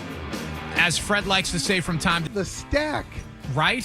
You could go so many ways with that. Exactly. Come on. There's a few things you can do. So, yes, reach out to our crack sales staff and see if you can get this sponsored. We started the show. You and Matt McCarthy started the show today with a story, Michael, of you having a bit of a bathroom emergency when you were a young lad in your grandmother's house. So we're going to bring that around full circle, and I'm going to tell you about Tatsu Dallas, which is the only Michelin-starred restaurant in Dallas. They Michelin star is no joke, man. Like, I've never eaten at a Michelin-star restaurant. Have you ever eaten at a Michelin-star restaurant? So tell me, just briefly, tell me about the Michelin star. So how is that different than Zagat's or is that, how do you pronounce it? Zagat's. Yeah, it's the next level. Like you are internationally recognized as one of the greatest restaurants in the world, and I believe are there only like 100 of them or 200? I don't know how many there are, but I know that you can get more than one star. Like you can be. I think it's up to 3 Michelin star rated. And if I'm wrong about that, 18 people will tell me that I am. So please feel free to correct me. But this is I'm saying, like, this is a big, award-winning, world-renowned restaurant, this Tatsu Dallas. But this latest honor they have is not about the food or anything. They have been nominated for America's Best Restroom. America's Best Restroom apparently is a thing. They are one of the 9 finalists in the 24th annual America's Best Restroom contest. It's held by the corporation Cintas, which I'm sure you've seen their trucks. Yes, everywhere. One of the things that they do is they provide services for your business restroom. They will restock you and such. So they have the authority on this. So 12. How does a restaurant get to that level where you're even considered to be the best bathroom? Cleanliness is implied. We know, everything, everything is put together. But do you have to have you have to have a towel person? I would assume so. Yeah. Do you have to have amenities like products? You're right. Right, like the latest amenities, like whatever the most well designed sink is. Low flow toilets, things of that nature. I'm sure the green aspect. Although we're talking about restaurant restrooms, Michael. So really, what it should be is this restroom clean enough to eat in? No restaurant. Listen.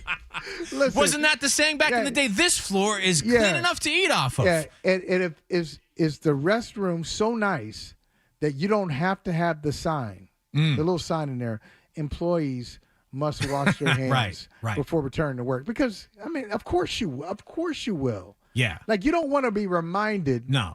That little sign is a reminder that, some employees don't do it. Or you see it and go, I kind of want to get out of here as quickly as possible. What's the staying power of a restroom? You want to stay there a little bit longer because it's actually a comfortable spot. The amenities in this particular restroom, again, at this restaurant, Tatsu Dallas, which is one of the nominees for America's Best Restroom. Apparently, they wallpaper hand painted. I didn't know you could hand paint wallpaper. Do you paint it when it's on the roll still, or do you paint it when it's up? Good question. I don't know. Toilet lid, automatic.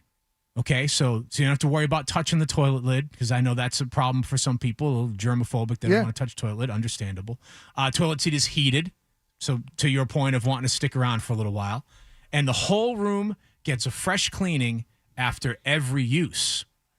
Now, wait a minute. That seems a little excessive. That seems wasteful. But apparently that's what gets you considered for America's Best Restroom.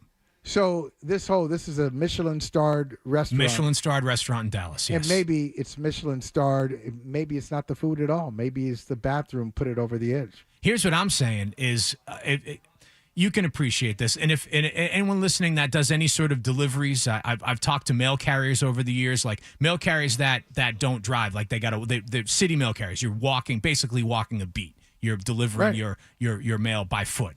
You ask them, you're like, okay, in your neighborhood, like, where's what happens if you're out and you're like, all of a sudden, maybe that breakfast sandwich you got, it's not sitting right.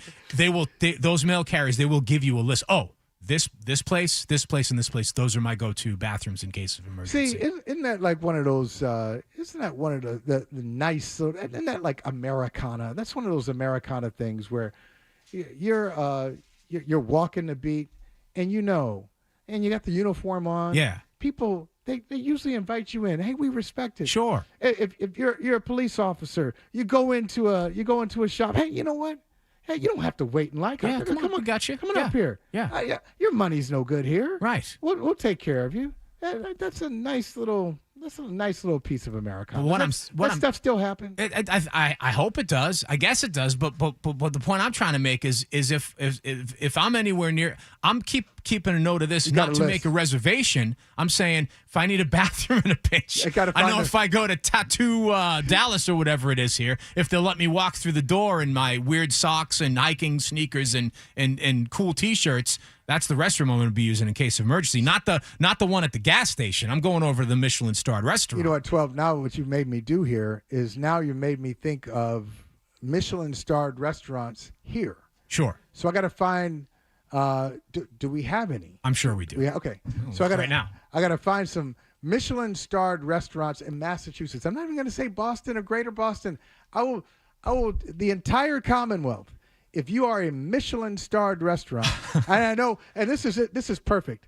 This is Joe Murray.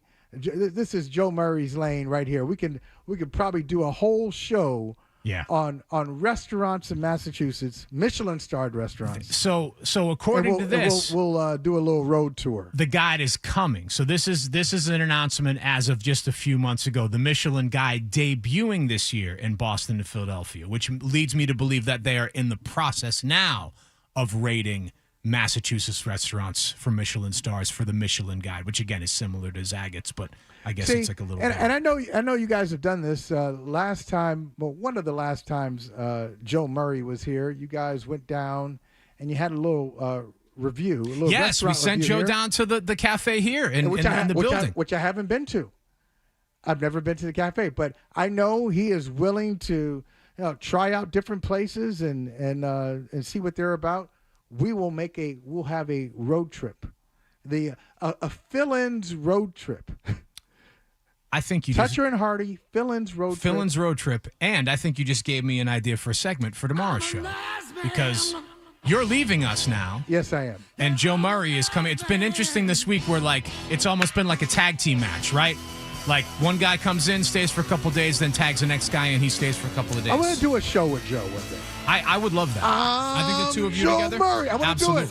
Absolutely. Yes. So thank you, Michael. It's been a pleasure. It's always a pleasure to work with you, but it's a pleasure to get on the mic with you a little bit as well. Appreciate you. Great job. Really. Thanks for having me. Absolutely. Thanks for being here, Michael Hawley. Yes, tomorrow we will have Joe Murray and Matt McCarthy in for Toucher and Hardy on the program. Next, it is our award-winning midday show, which I know will feature Tim McCone and I know will feature Mark Dondera because I just saw him. Have a great day.